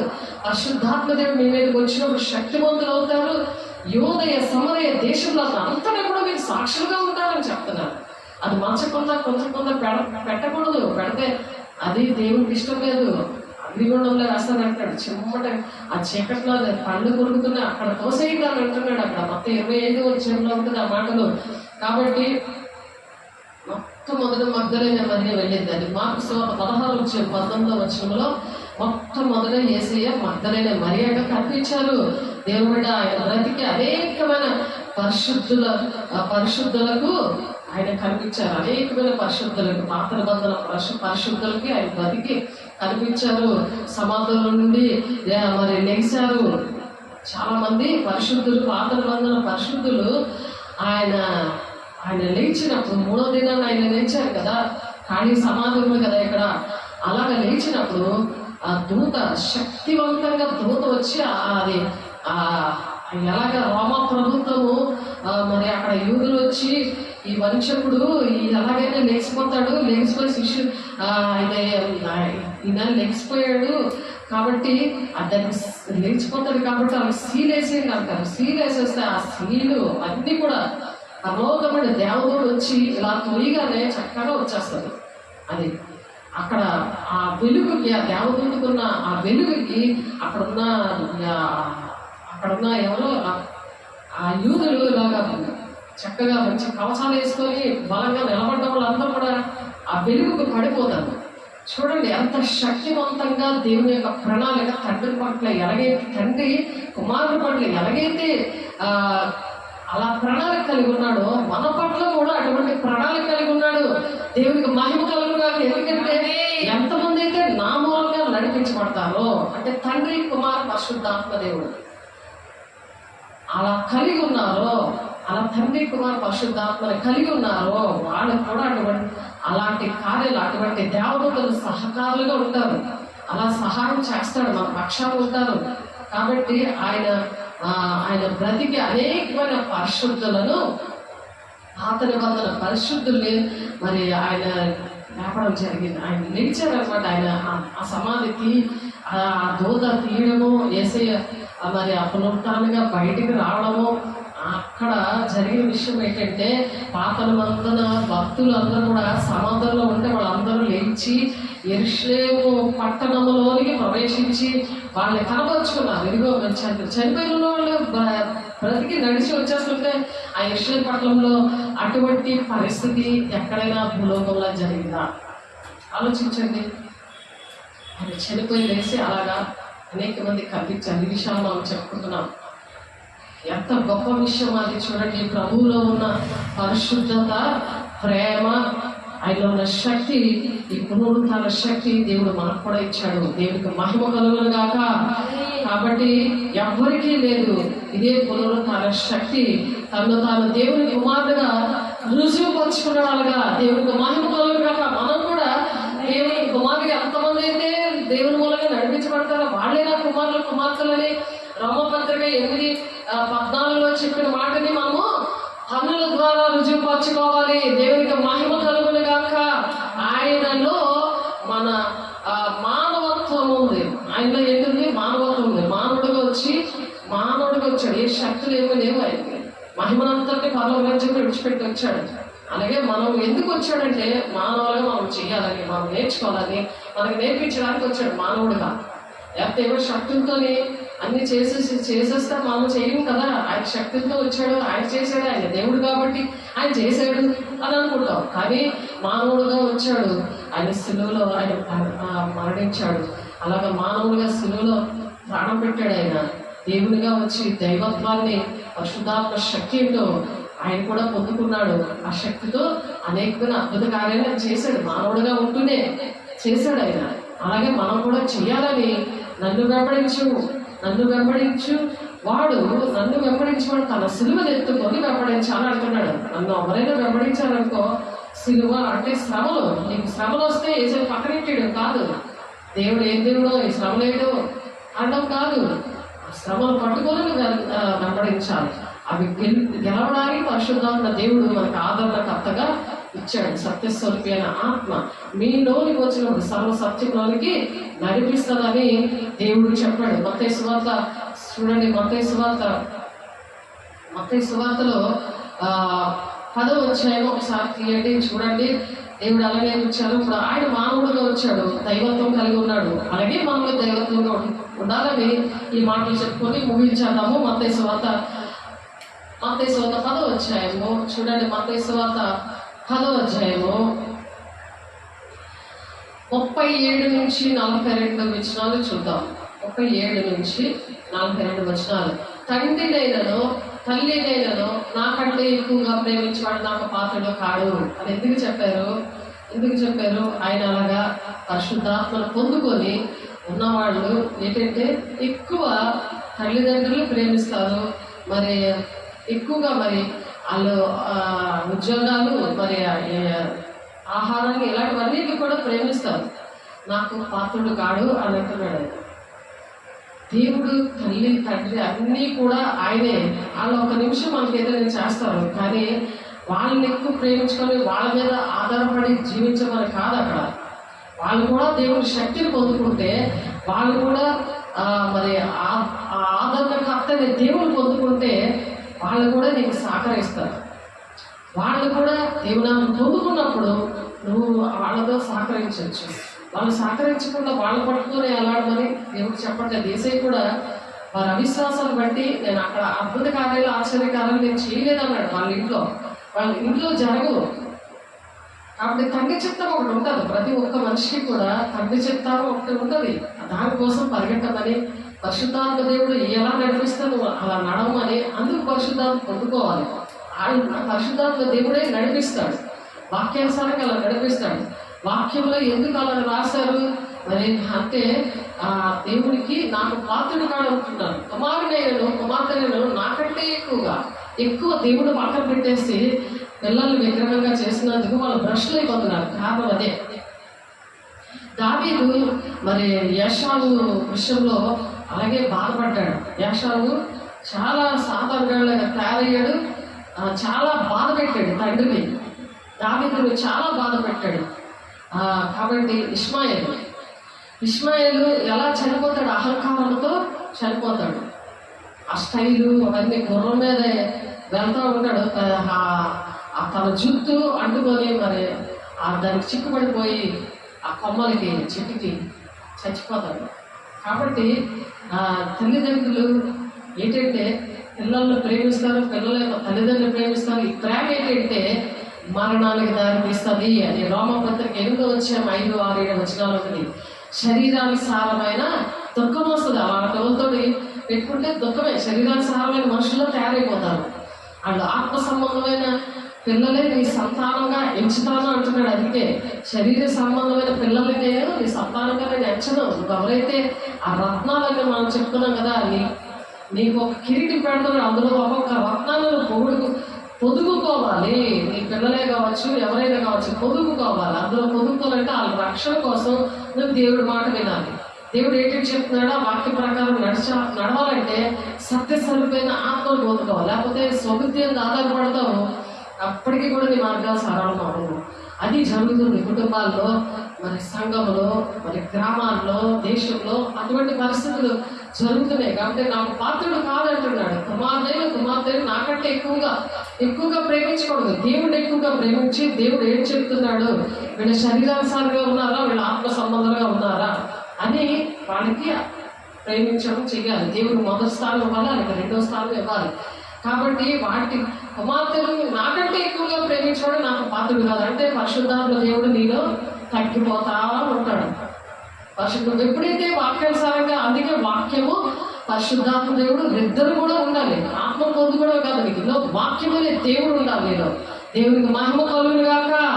ఆ వాక్యం అనే దేవుడు లేకపోతే నేను పొందుకున్నాను కదా, దేవుడు ఉన్నాడు కదా అని నువ్వు దేవుడు వాక్యానుసారంగా నడవలేదనుకో, అదే ప్లేస్లో సాతానుడు వచ్చి కూర్చుంటాడు ఆ సింహాసనం మీద. దేవుడు అనుకుంటాం, పరిశుద్ధాత్మే అనుకుంటాం, కానీ ఆ ప్లేస్లో భ్రమపరిచే ఆత్మ వచ్చేస్తుంది. నేను చూసాను ఆత్మీయ బిడ్డల్లో, కుటుంబంలో నేను చూసాను ఆ విషయాలన్నీ. దేవుడు నాకు నేర్పించాడు. ఆ ఆత్మ గర్వం చేత వాళ్ళు అలా నశించిపోయారు. కాబట్టి భక్తులు కూడా అలాగే నశించిపోయారు చాలా మంది. ఆ భ్రమపరిచే ఆత్మ సంస్థలు మరి ఏంటంటే ఇంకా ఆత్మ ఉన్నదేమో అనుకున్నాడు, కానీ దేవుని మాట వెళ్ళలేదందుకు సొలొమోను అలాగా మరి నాశనం అయిపోయాడు. అలాంటి భక్తులు చాలా మంది ఉన్నారు. వాళ్ళ కోసం ఎందుకు రాస్తారు అని అంటే ఆ సాక్ష్యాలు బట్టి మనం సరి చేసుకోవాలని రాస్తారు. బైబిల్లో ఉంది కదా, అలాగే చేస్తున్నాం కదా అంటాడు. సాతాను కూడా అలాగే పక్కకు వచ్చి బోధిస్తాడు. గురుగులు అలాగే విత్తేస్తాడు. ఈ వాక్యమేమో నీ ఫలింప చేయకుండా చేసేస్తాడు. అది అలా జరగకుండా ఉండాలనే దినము కూడా బాహ్య పురుషుడు బలహీనం ఉన్నారు. ఎన్ని పనులు చేస్తుంటే బాహ్య పురుషుడు బలహీనం అయిపోతాడు. అంటే శరీరము బలహీనం అయిపోతుంది, కానీ మరి బాహ్యకు అంతరంగ పురుషుడు దినము నూతన పరచబడాలంటే పరిశుద్ధాత్మ పొందుకోవాలంటే ఎడతెక్క శరీరం రక్తం తీసుకోవాలి. ఎడతెక్క నువ్వు వాక్యం చదువుతూ ఉండాలి. ఆ వాక్యం పట్టుకుని ప్రార్థన చేస్తూ ఉండాలి. అలా నడుస్తున్నప్పుడు ఈ వాక్యం గుర్తుండిపోతుంది. అది గుర్తుండిపోయిందంటే అది నడిపిస్తుంది అనమాట. నీ పాదములకి అది త్రోవ, నీ పాదములకి దీపము అని ఉంది 119వ కీర్తనలో. దేవునికి మహిమ కలుగును గాక. మన త్రోవలకి పెరిగే ఉంటుంది ఆ దీపము అనే వాక్యము. ఆ దేవుడే నేను నడిపిస్తాను. అది కన్ఫామ్ అవుతుంది. అప్పుడు నేను దినము కూడా నేను నూతన పరిచి కొరతలేని ఆత్మతో నింపబడి నీకు సహకార్య దేవుడు ఉండి నీతో ఇంకా అద్భుత కార్యాలు ఆయన ఉండి చేపిస్తూ ఉంటాడు. నువ్వు కాదు, నేను కాదు చేస్తుంది. మనం అహంకారం పడలేదు ఏది అక్కడ లేదు. దేవుని కృప చెప్పని ఆయన మాట వింటేనే ఆయన ఒక ఘనమైన పాత్రగా దేవుని చేతిలో బలమైన ఆయుధులుగా వాడుకోవడానికి నిన్ను నన్ను అందరినీ కూడా ఆయన వాడుకోవాలని ఇష్టపడుతున్నాడు ఈ అంచు దినాల్లో. అందుకే ఆలస్యం అవుతుంది దేవుని రాకడా. మనమే కారణము. ఆలస్యం అవ్వడానికి కారణం మనమే. దేవుని బిడ్డ ఒకసారి ఆలోచించు. తన ప్రాణము దక్కించుకున్నవాడు దాన్ని పోగొట్టుకున్న, కానీ నా నిమిత్తము తన ప్రాణమును పోగొట్టుకున్నవాడు దాన్ని అది దక్కించుకోను. చాలా మందికి భయం వేసేస్తుంది, ఎందుకంటే పరిశుద్ధత లేదు, పరిశుద్ధాత్మ దేవుడు లేడు, అందుకనే భయం వేస్తుంది. దేవుని మాటలు ప్రకటించడానికి వచ్చాక అలా బాగా పడుకుంటారు. బీపీలు, షుగర్లు, కాలు బీపీలు, తలపోట్లు అన్నీ పెట్టుకొని ఉంటారు. రెండో రోజు లేగలేరు, ఎందుకంటే నేను చూసాను అంటే అన్ని నొప్పులు సలుపులే. ఎందుకంటే నువ్వు దేవుని శిష్యుల్ని ఆ మేడగదిలో దేవునాత్మ పొందుకున్న తర్వాతే పంపించారు, కానీ మామూలుగా పంపించలేదు. అదే 50వ దినము రాబోతుంది. ఈ నెల 24వ తారీఖుని జ్ఞాపకం చేసుకోండి. దేవుని బిడ్డలారా, మిమ్మల్ని చేర్చుకున్నవాడు నన్ను చేర్చుకున్న దేవుని పిల్లల్ని చేర్చుకుంటారా? దేవునాత్మ పొందుకున్న వాళ్ళు అటువంటి శ్రమల గుండా దేవుడు అలాగే సంబంధంగా మార్చి ఆయన్ని బలమైన దేవుని చేతిలో ఒక బలమైన ఆయుధంగా ఆయన ఘనమైన పాత్రగా ఆయన వాడుకుంటాడు. ఘనంగా వాడుకుంటాడు, గౌరవంగా వాడుకుంటాడు. రాకుమార్తెగా నేను వాడుకోవడానికి ఇష్టపడుతున్నాడు. నువ్వు ఎలా ఉండాలని కోరుకుంటున్నావు అది కూడా దేవుడు చూపించారు. రాకుమార్తెగా గుర్రం మీద చక్కగా వెళ్తున్నట్టు చూపించారు. ఎలా ఉంటావని చూపించాడు. అలాగే పాత జీవితంలో అలాగే ఒక్క జీవితంలోనే ఉంటావా, ఈ జీవితంలో ఉంటావా అని దేవుడు ఎందుకు చూపించాడు? దేవుడు మరి దేవుడు అంటే నువ్వు తన ప్రాణము పోగొట్టుకున్నవాడు దాన్ని దక్కించుకుంటాడు. ప్రాణాలు పోగొట్టుకోవడానికి అంటే తెగించి పని చేయాలి. దేవుడి పని అంటే దేవుని యొక్క ప్రేమ ఏంటంటే ఆయన ప్రాణప్రియుడు కాబట్టి, ఆయన మన కోసం ప్రాణం పెట్టాడు కాబట్టి, ఆ ఆత్మ మనలో ఉంటుంది కాబట్టి మన ప్రాణాలు తెగించి చేస్తాం ఏ పనైనా. పరిశుద్ధాత్మ దేవుడు చేపిస్తాడు. అది మనకే అర్థం కాదు. దేవుడు నా ద్వారా ఎన్ని పనులు చేపించాడా, నన్ను ఇలా వాడుకున్నాడా అని నీకు నాకు ఎన్నో ఆశ్చర్యకరమైన సాక్ష్యాలు ఉన్నాయి. దేవునికి మహిమ కలుగును గాక. తన ప్రాణం పోగొట్టుకున్నాడు, దాన్ని దక్కించుకోను. మిమ్మల్ని చేర్చుకున్నాడు, నన్ను చేసుకుని అటువంటి వాళ్ళని చేర్చుకోవడానికి ఇష్టపడను. చాలా మందికి భయం వేస్తూ ఉంటుంది. అమ్మో వీళ్ళ మాలో ఉన్నవన్నీ చెప్పేస్తారేమో, అమ్మో ఆ ఇంట్లో ఉన్న దెయ్యాలన్నీ. ఒక ఆమెకి అలాగే మా అపార్ట్మెంట్లో లక్ష్మి అనే ఒక ఆంటీ వాళ్ళ ఇంట్లోని అవన్నీ కూడా తీసేసి పారేసి ఆ ఇంట్లో ఉన్నవన్నీ ఆ శక్తులు తాలూకా అవన్నీ కూడా పడేస్తే ఆ శక్తి తాలూకా అది కుప్ప కూలిపోయింది అనమాట. ఆ గేటు గ్రిల్ ఉన్నది ఆ వాకిట్లో అలా కుప్ప కూలిపోయి అలా ఉంటే మరి అది అలా చూస్తుంది. గ్రిల్లో నుంచి ఈవిడేమో ఎలా చూస్తుంది. అమ్మో మాస్టర్ గారు వచ్చారు, ప్రేయర్ వాటర్ చెంది ఇల్లంతా ప్రార్థన చేశారు, అవన్నీ తీసిపారి మనం తీసేశారు. ఇంటికి వచ్చి ఏడ్చింది. ఆవిడ వచ్చి ఆవిడెవరో నాకు తెలియదు, అసలు ఎప్పుడు దిగారు ఆవిడెవరో నాకు తెలియదు. ఇంటి నా తలుపు గడప మీదకి వచ్చి నా పరిస్థితి ఎలాగా నా కోసం ప్రార్థన చేయండి, మనం ఇంటికి వచ్చి ప్రార్థన చేస్తానన్నాను. మరి ఎలాగ ధైర్యంగా దేవుడు ఇష్టంగా తీసుకెళ్ళాడు. ఆమె ప్రార్థన చేయదు అంతే, కానీ ఇంటిలో ఉండే కదా. మరి భయపడకుండా దేవుడు పరిశుద్ధాత్మ దేవుడు తీసుకెళ్ళాడు కదా. మరి లేకపోతే నేను వెళ్ళలేను కదా. ఆయన కదా నన్ను దోసుకుని తీసుకెళ్ళింది, ఆయన కదా నన్ను ప్రేరేపించి పద వెళ్దాం పద అని. అదే గాడిద అలాగే మోసుకెళ్ళింది వేసేది. అలాగే మనం గాడిదలు అనమాట, మనం అలా మోసుకొని వెళ్ళాలి వేసేది. వేసుకెళ్ళి మోసుకోకుండా దెయ్యాలు మోసుకెళ్తే మంచిదా? జబ్బులు వస్తాయి, అవేమో ఒంట్లో కూడా తిరుగుతున్నాయి. కడుపులో నుంచి, ఒంటిలో నుంచి, ఈపులో నుంచి అన్ని తిరుగుతున్నాయి. నాకు భలే ఆశ్చర్యం వేసింది.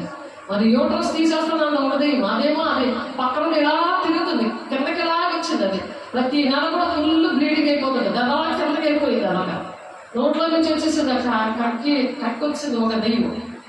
ఒక ఆలోచించండి, ఏ అలవాట్లు ఉన్నా ఏ పరిస్థితులు ఉన్నా అటువంటి ఉంటే ఆ దేవుడు ఇప్పుడు నాతో దేవుడే జీవిస్తున్నాడు. ఇక్కడ నేను జీవిస్తున్నా, నేను కాదు, క్రీస్తే నాలో జీవిస్తున్నాడని కన్ఫర్మేషన్ ప్రతి క్షణము మనం పొందుకోవాలి. అందుకే అంతం వరకు సహించబడే రక్షణ పొందుకుంటాడన్న వాక్యం ఎందుకుంది? 24:13 ఉంది, మొత్తం 10:22 ఉంది ఆ మాట. అంతవరకు ఇలా సహించుకుంటూ మన రక్షణ అలా కాపాడుకోవాలి. దుష్టుడు ముట్టకుండా తను తాను భద్రం చేసుకోమని ఉంది. 1 యోహాను 3:17-16 ఉంది. కాబట్టి మనం అలా భద్రం చేసుకోవాలి. దేవుడు అహంకారం చూపించేది కాదు. ఈ లోకం అంటే దుష్టుడున్న లోకంలో మనం చేపకి ఏ విధంగా ఉప్పు అంటుకుంటే మరి అది రుచిగా ఉండదు కదా, కసంగా ఉండదు. చేప తింటామా? అలాగే చేపగా ఉన్న మనము లోకం అనే ఉప్పుతో నింపబడకుండా, అది అంటకుండా, దుష్టుడు మనల్ని పట్టకుండా అలా భద్రం చేసుకోవాలని దేవుడు ఆశపడుతున్నాడు. దేవునికి మహిమ కలుగును కాక. అటువంటి వారిని చేర్చుకోవడం ఇష్టపడదు. అర్థమవుదు, అమ్మో ఏంటిది ఈ దెయ్యం వచ్చి ఇక్కడ పడుందో ఏంటి, దాని పాపం వచ్చిందేమో అదేం చేసేస్తుందో అది. ఆవిడ భక్తి లేదు, ఆవిడ ఇంకో చర్చికి వెళ్తుంది, ఇప్పటికీ వెళ్తుంది, మాట లేదు. ఇప్పుడు ఆవిడ కాళ్ళు మంటలో చేసాయి. ప్రార్థన చేస్తే ఆయన మరి ఇంటికి వచ్చి ప్రార్థన చేయించుకున్నారు. కానీ ఆ కార్డుకి రాసుకోకుండా ముడుకులకు రాయించుకుంది. ముడుకులు రాసుకుంటుంది. ఏమంటే బాగుందా అంటే అలాగే ఉందమ్మా అంటే, ఏం అలాగంటే ప్రార్థన రికార్డ్ చేసుకుంటుంది ఆవిడ. మళ్ళీ నేను తనతో ప్రార్థన చేసుకోలేదు. నా ప్రార్థన నేను కదా ప్రార్థన చేసిన పరిశుద్ధాత్మగా ప్రార్థన చేస్తాడు. మరి ఆ రికార్డ్ చేసుకోవడం కాదు, మనం ప్రార్థన చేసుకోవాలి, దేవునాన్ని పొందుకోవాలంటే అసలు వినే కూడా లేదు. టైం అంతా వేస్ట్ అయిపోయింది నాకు. నేను మరి ప్రార్థన చేసే ప్రేయర్ చక్కగా ఆయిల్ వేస్తే ప్రేయర్ చేసి ఇస్తే ఆమె మోకాళ్ళకి రాసుకున్నట్టే. నేను సాయంత్రం అంటే ఇంకెక్కడ నేను ప్రేయర్ చేసుకోవాలి, నా పనులు నేను ఎలా పరిగెడుతున్నాను ఇంకా నన్ను మళ్ళీ నేను వివరించి చెప్పలేదు కదా. పాదాలు రాసుకోలేదు, ఇంకా మంటలు, ఇంకా పాదాలను మంటలు వచ్చేస్తున్నాయి అంటుంది ఆవిడ. కాబట్టి దేవుడు కూడా దుఃఖపడి వెళ్ళిపోతాడు. పరిశుద్ధాత్మ దేవుడు దుఃఖపడిపోతాడు, కాసేపు సైలెంట్ అయిపోతాడు, సైలెంట్గా ఉంటాడు. అందుకే కళలు కానీ దర్శనాలు కానీ స్వస్థతలు కానీ మరి ఎందుకు రావంటే దేవుడు మాట వినాలి. ఆయన చాలా సున్నితమైన మనిషి మనలో ఉంటాడు పరిశుద్ధాత్మ దేవుడు. కాబట్టి ఆ ప్లేస్లో ఆయన సున్నితమైన మనిషిని మనం గాయపరిచినా దుఃఖపరిచినా ఆయన వెళ్ళిపోతాడని ఉంది.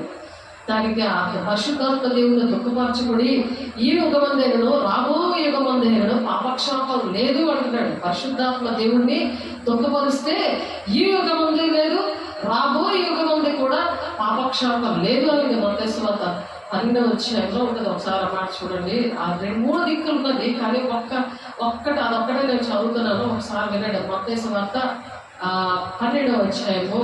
అంటే పరిశుద్ధాత్మ దుఃఖపెట్టే పనులు చేయకూడదు. అది అంటే పరిశుద్ధాత్మ దేవుడు సేవకుల్లో ఉంటాడు, కొంతమందిలో ఉంటాడు, వాళ్ళని దుఃఖపరచకూడదు. ఎవరైనా అలాంటి వాళ్ళని దుఃఖపరిస్తే వాళ్ళకి పాపక్షాపం ఉండదు. అది బాగా గమనించండి. మత్తయి సువార్త 12వ అధ్యాయము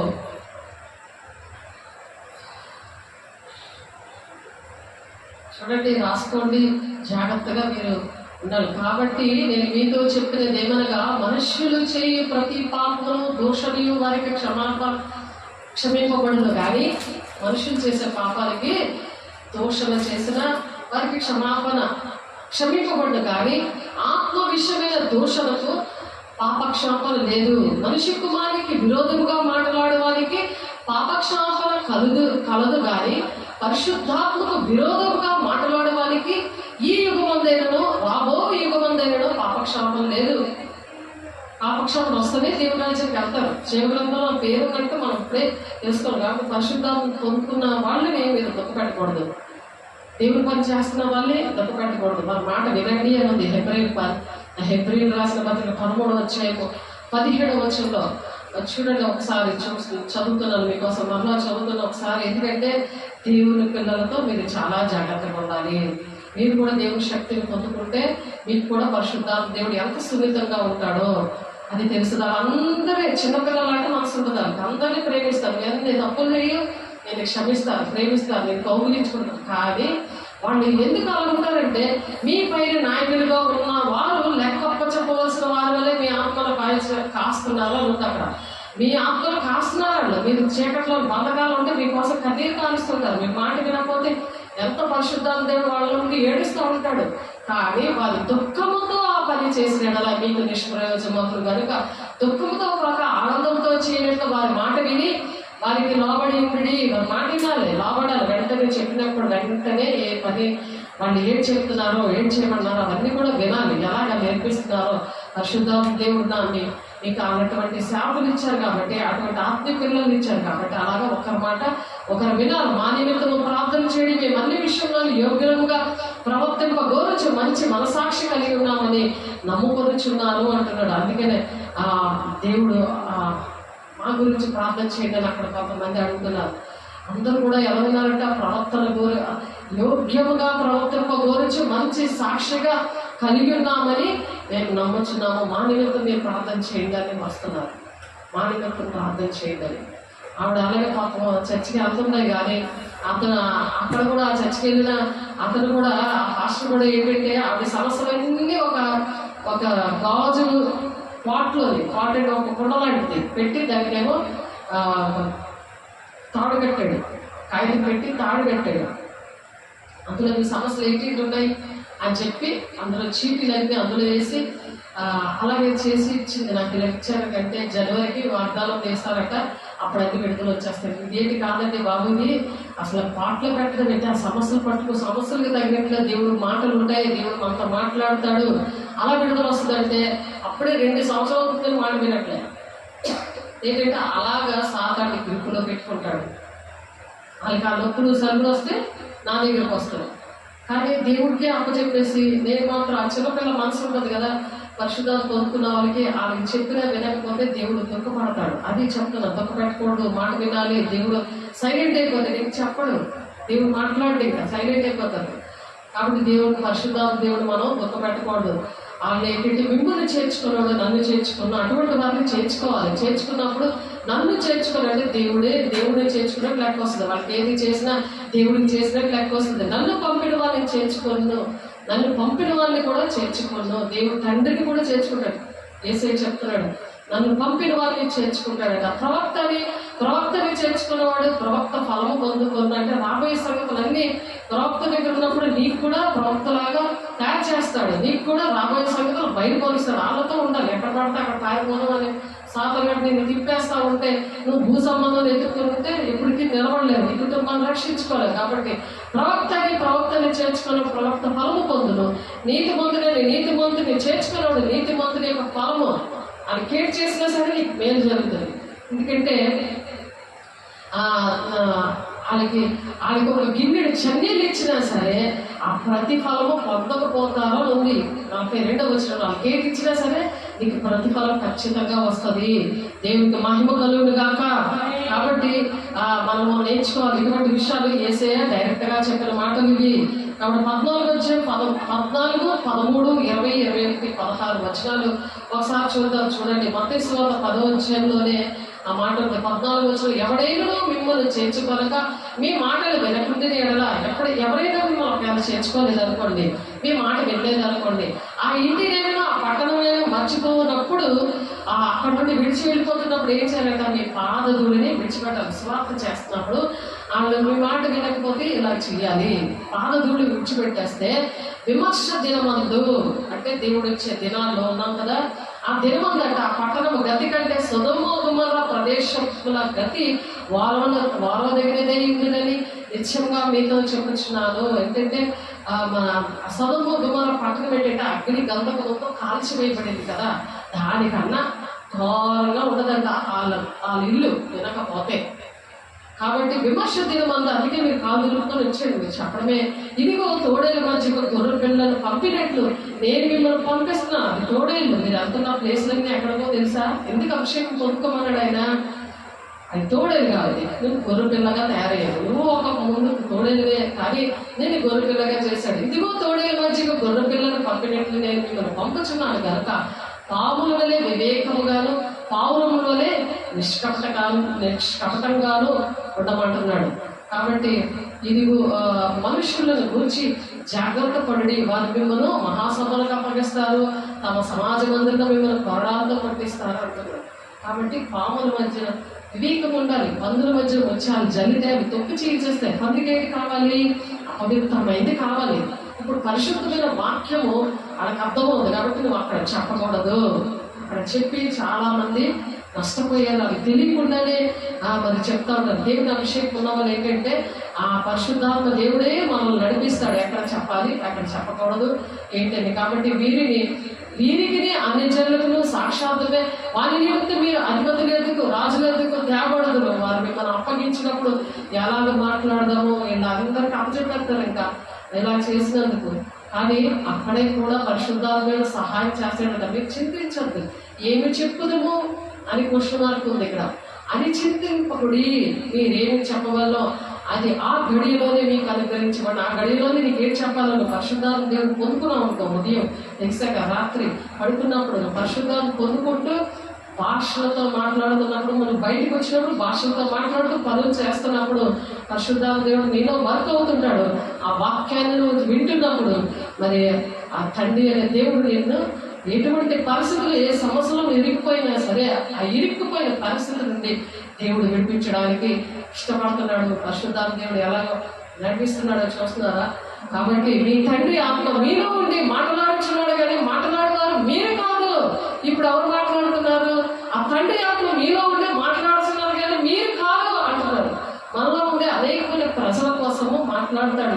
ఆ ప్రజలు మనకు ఎవరో తెలియదు, కానీ వాళ్ళ కోసం ఏం మాట్లాడాలి, ఏ సాక్ష్యం చెప్పాలి, ఏ విధంగా వాళ్ళు బలపరచాలి, మరి పిరికిగా ఉన్న వాళ్ళ అపోస్తలుగా వాడబడే ఆ శిష్యులు ఎలా భూలోకాన్ని తలకిందులు చేసేసారు.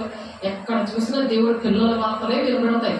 వాళ్ళే చేశారు. మరి కరెంట్ ఏంటి, మరి చంద్రమండలానికి వెళ్ళడం ఏంటి, ప్రతిదీ కూడా హాస్టల్స్ ఏంటి, మరి హాస్పిటల్స్ ఏంటి, అన్నీ కూడా మరి దేవుడి పిల్లలు చేసినవే. ఎక్కడైనా వాళ్ళ పేర్లే వినిపిస్తాయి. ఆలోచించండి, దేవుని బిడ్డలారా, దేవుని పిల్లలు పరిశుద్ధాత్మ పొందుకొని భూలోకం అంతా కూడా ఎలా ప్రచారం చేశారో. మీరు నా నామం నిమిత్తం అందరి చేత ద్వేషించబడుతురు, అంతవరకు సహించబడే రక్షణ పొందుకుని. నీకు ద్వేషిస్తారు, నీకు కేర్లెస్గా ఉండాలంటే. ద్వేషిస్తారని యేసయ్యే డైరెక్ట్గా చెప్పారు. అలాంటప్పుడు నువ్వు బాధపడితే ఎందుకు? అంతవరకు సహించుకునే మనసు చిన్నపిల్ల మనసు కదా అది. చిన్నపిల్లలు కొట్టేసిన మాటలు వింటారు కదా, తిట్టేసిన ఏమంటారు కదా, అలాగే సైలెంట్ అయిపోతారు. అంతే అన్నమాట. నువ్వు ఎలా ప్రవర్తిస్తానో సైలెంట్గా ఉంటారంట. అలాగని చెప్పి నువ్వు అది చేసుకొని వెళ్ళిపోవడం కాదు, గమనిస్తావు. పరిశుద్ధాన్ని పొందుకుంటే ఎందుకు సైలెంట్గా ఉన్నారు, ఎందుకు అలాగే ఉన్నారు అని నువ్వు గమనించుకొని సరి చేసుకోవడం దేవుడు సహాయం చేస్తాడు. అంటే ప్రభా, మీ అందరికీ దయచేయగాక వారి పట్టణంలో మిమ్మల్ని హింసించడం, మరి ఒక పట్టణంలో పారిపోవడం, మనిషి కుమారుడు వచ్చే వరకు మీరు ఇశ్రాయేలు పట్టణంలో సంచారం చేసి ఉండాలని నిత్యంగా మీతో చెప్తున్నాను. ఎక్కడ ఆడ బాధపడుతున్నా సరే అక్కడ నుండి వెళ్ళిపోమంటున్నాడు అంతే. కాబట్టి ఎప్పుడైతే ఈ వాక్యం తెలుస్తుందో వాళ్ళు ఎవరంట? దైవములు అని ఉంది. యోహాను సువార్త 10:35 అవునా మాట్లాడు. లేఖనములు అంటే వాక్యం, దేవునాత్మ అనే వాక్యం. ఈ రెండు ఎవరికైతే తెలుస్తాయో ఆ వాక్యము, ఆ లేఖనము అంటే ఆ వాక్యం అర్థంలో ఎన్ని మచ్చలు మన ఒంట్లో ఉన్నాయో మనం సరి చేసుకోవాలి. అలా నడుస్తూ ఉంటే మనకు గుర్తుంటాయి, నడవకపోతే గుర్తుండదు. వినడమే కాదు, నడవాలన్నమాట. వాక్య ప్రకారం నడుస్తున్నాం లేదా అని చెక్ చేసుకోవాలి. పరిశుద్ధాత్మ దేవుడే నీకు చెక్ చేసుకునేలా చేస్తాడు. అట్టి కృప మనందరికీ దయచేయుగాక. కాబట్టి యోహాను గారు రాస్తున్నారు 10:35 లేఖనము నిరర్ధకము కానేరదు కానీ నిరర్ధకము కాలేదు కదా. దేవుడు వాక్యము ఎవరికి వచ్చేనో వారే దైవములు. ఎవరికైతే వాక్యం బాగా వస్తుందో దేవుని మహిమ వాళ్ళలో ఉంటుంది. మహిమ నుండి అధిక మహిమలో ఉండి ఎత్తబడే గుంపులో వాళ్ళు మాత్రమే తీసుకెళ్తాడు. అదే ఇరుకు మార్గంలో ప్రవేశంలో పోరాడుతుంటే మనం నేర్చుకున్నాం ముందు మెసేజ్లో. కాబట్టి ఆ ఇరుకు మార్గంలో పోరాడుతూ దేవుని మహిమకరమైన వాక్యాలు వింటూ వాళ్ళు నేర్చుకుంటారో, ఆ వాక్యంతో నింపబడతారో వాళ్ళే దైవములు. దైవములు అంటే దేవుళ్ళలాగా వచ్చేవి టైంకి నా దగ్గరికి. అది నీ ద్వారా అనేకమైన కార్యాలు చేయడానికే మనల్ని అభిషేకించాడు. దేవునికి మహిమ కలుగు కాక. దేవుడు పోయి మనము దేవుడిలాగా మనం ఉండాలి. దేవుని కార్యాలు అందుకు 3.5 సంవత్సరాలు వచ్చి ఆయన కనిపించి ఈ మాటలన్నీ ముఖాముఖిగా చెప్పారు. 40 రోజులు చెప్పాడు దేవుడు శిష్యులతో. శిష్యులతో చెప్పారు. ఇప్పుడు మన శిష్యులు కూడా అలాగే 40 రోజులు చెప్పాలి. ఏసై చెప్పారు కదా, నువ్వు చెప్తున్నావు లేదా అది సరి చేసుకునే టైం దేవుడు మనకి ఇచ్చినందుకు దేవుడికి వందనాలు చెల్లిస్తూ ప్రార్థన చేస్తున్నాం. పరిశుద్ధుడా, ప్రేమ గల దేవ, అభిషక్తుడా, నీకు వందనాలయ్యా. ఇదిగోనైనా నీ శిష్యులతో 40 రోజులు ప్రభా నువ్వు గడిపినందుకు నైనా పిరిగితనం పోయింది, అందులో ధైర్యం వచ్చింది. భూమిని తలకిందులు చేశారు ప్రభా. అయ్యా, ఎప్పుడు 1వ పూర్వకాలంలో నానా అద్భుతకాలం నానా భాషలతో మాట్లాడిన దేవుడు ఈ దినంలో కూడా దేవుడు మాట్లాడుతున్నాడు అన్నావు నాయన. ఈ దేవుల్లో కూడా నువ్వు మాట్లాడావు. నీ శిష్యులతో ఏ విధంగా గడిపావో, వాళ్ళు ఎలా బలపరచావో నీ సాక్ష్యం ద్వారా, అలా మా సాక్ష్యాల ద్వారా మేము బలపరచడానికి పూజనీయుడిగా మా మధ్యకి వచ్చిన దేవానికి వందనాలు. మహిమగల దేవా, పూజారి కూడా మహాగరుడ, మహోన్నతుగా నయానంతటి పరిశుద్ధాత్మను పొందుకోలేని వాళ్ళందరినీ కూడా దర్శించండి, మాట్లాడండి. ఎందుకంటే ఆత్మ లేని వాడు నావాడు కాడంటున్నాం ప్రభా. నువ్వు వాళ్ళని నాయన నావాడు కాదని వాళ్ళు అయ్యా నీ తలంపులోంచి తీసేసామని విషయము గమనించి ప్రభు, నేను వ్యర్థమైన ఆరాధన చేస్తున్నాను, బ్రహ్మపక్ష ఆత్మతో ఉన్నాను, లౌకికాత్మతో ఉన్నాను, మనుష్యాత్మతో ఉన్నాను, దేవునాత్మతో లేక నాకు అర్థం కావట్లేదు. చెప్పేవాడుగా ఉన్నాను కానీ చేసేవాడిగా లేను. ఆనాడు శాస్త్రుల పరిశీలన సర్దుగా నివేదిక వేసి సిలిపేశారో ఆ విధంగా నా మాటల ద్వారా, నా క్రియల ద్వారా ప్రతి ఒక్కరిని నేను గాయపరుస్తున్నాను. ఆ గాయపరిస్తే దేవుడి పిల్లల్ని దేవుడు గాయపరిచినట్టు అని చెప్తున్నా ప్రభా. అయ్యా, పరిశుద్ధాలు దుఃఖపరచొద్దంటున్నావు నాయన. అయ్యా, వాళ్ళ దుఃఖపరిచి యుగమైందైనా రాబో యుగమందైనా పాపక్షామం లేదు అంటున్నావు నాయన. అయా, దుఃఖపడుతున్న పరిస్థితుల్లో ఉన్న వాళ్ళందరినీ దర్శించండి. అయ్యా, నేను క్షమించమని అయ్యా నా తండ్రి నాయన వేడుకోవడానికి, సరి చేసుకోవడానికి సహాయం దయచండి, నడిపించండి ప్రభా. అయ్యా నడిపిస్తున్నందుకు, మీరే నడిపిస్తున్నందుకు, మీ శిష్యుల్ని ఏ విధంగా నడిపించారో అయ్యా మాకు ఇచ్చిన శిష్యులు కూడా మేము అలా నడిపించడానికి ఇష్టపడుతున్నాం ప్రభా. ప్రతి ఒక్క బిడ్డను కూడా చేతులెత్తిన ప్రతి బిడ్డను కూడా అట్టి విధంగా దీవించండి, అట్టి విధంగా ఆశీర్వదించండి, నీ కృపలో భద్రపరచండి. నీవు ఇచ్చిన తండ్రి చిత్తం ఏదో తెలియపరిచావు ప్రభా. అది నిర్లక్ష్యంగా ఉండకుండా, నీకు చోటు ఇవ్వకుండా దుష్టుడినైనా అప్పచెప్పిన బిడ్డలను విడిపించండి, ఆ బంధకాల నుండి విడిపించండి ప్రభా. నీ మహిమతో నింపండి ప్రభా. అయ్యా నీ ముఖ దర్శనం చూడడానికి ప్రభా మీరు సహాయం చేయండి. ఇంకా అనేక విషయాలు నాయనా మరి నాయన ఈ వారంలో నేర్చుకోవడానికి మీరు సహాయం చేస్తున్నందుకు, మీరే నడిపిస్తున్నందుకు మీకే మహిమ ఘనత ప్రభావం చెల్లిస్తూ నీ సాక్షిగా ప్రతి ఒక్కరు నిలబెట్టుకుంటున్నందుకు మీకే కోట్లాది వందనాలు స్తోత్రాలు చెల్లిస్తూ యేసయ్య పరిశుద్ధ నామములో బ్రతిమలాడి వేడుకుంటున్నాం తండ్రి. ఆమేన్. తండ్రి యొక్క దీవెన, కుమారుని యొక్క కృప, పరిశుద్ధాత్మ యొక్క నిత్య సహవాసం సదా కాలము ప్రతి ఒక్కరికి తోడైండి నడిపించిన గాక. ఆమేన్. దేవునికి మహిమ కలుగును గాక. దేవుని దీవించి ఆశీర్వదించిన గాక. God bless you.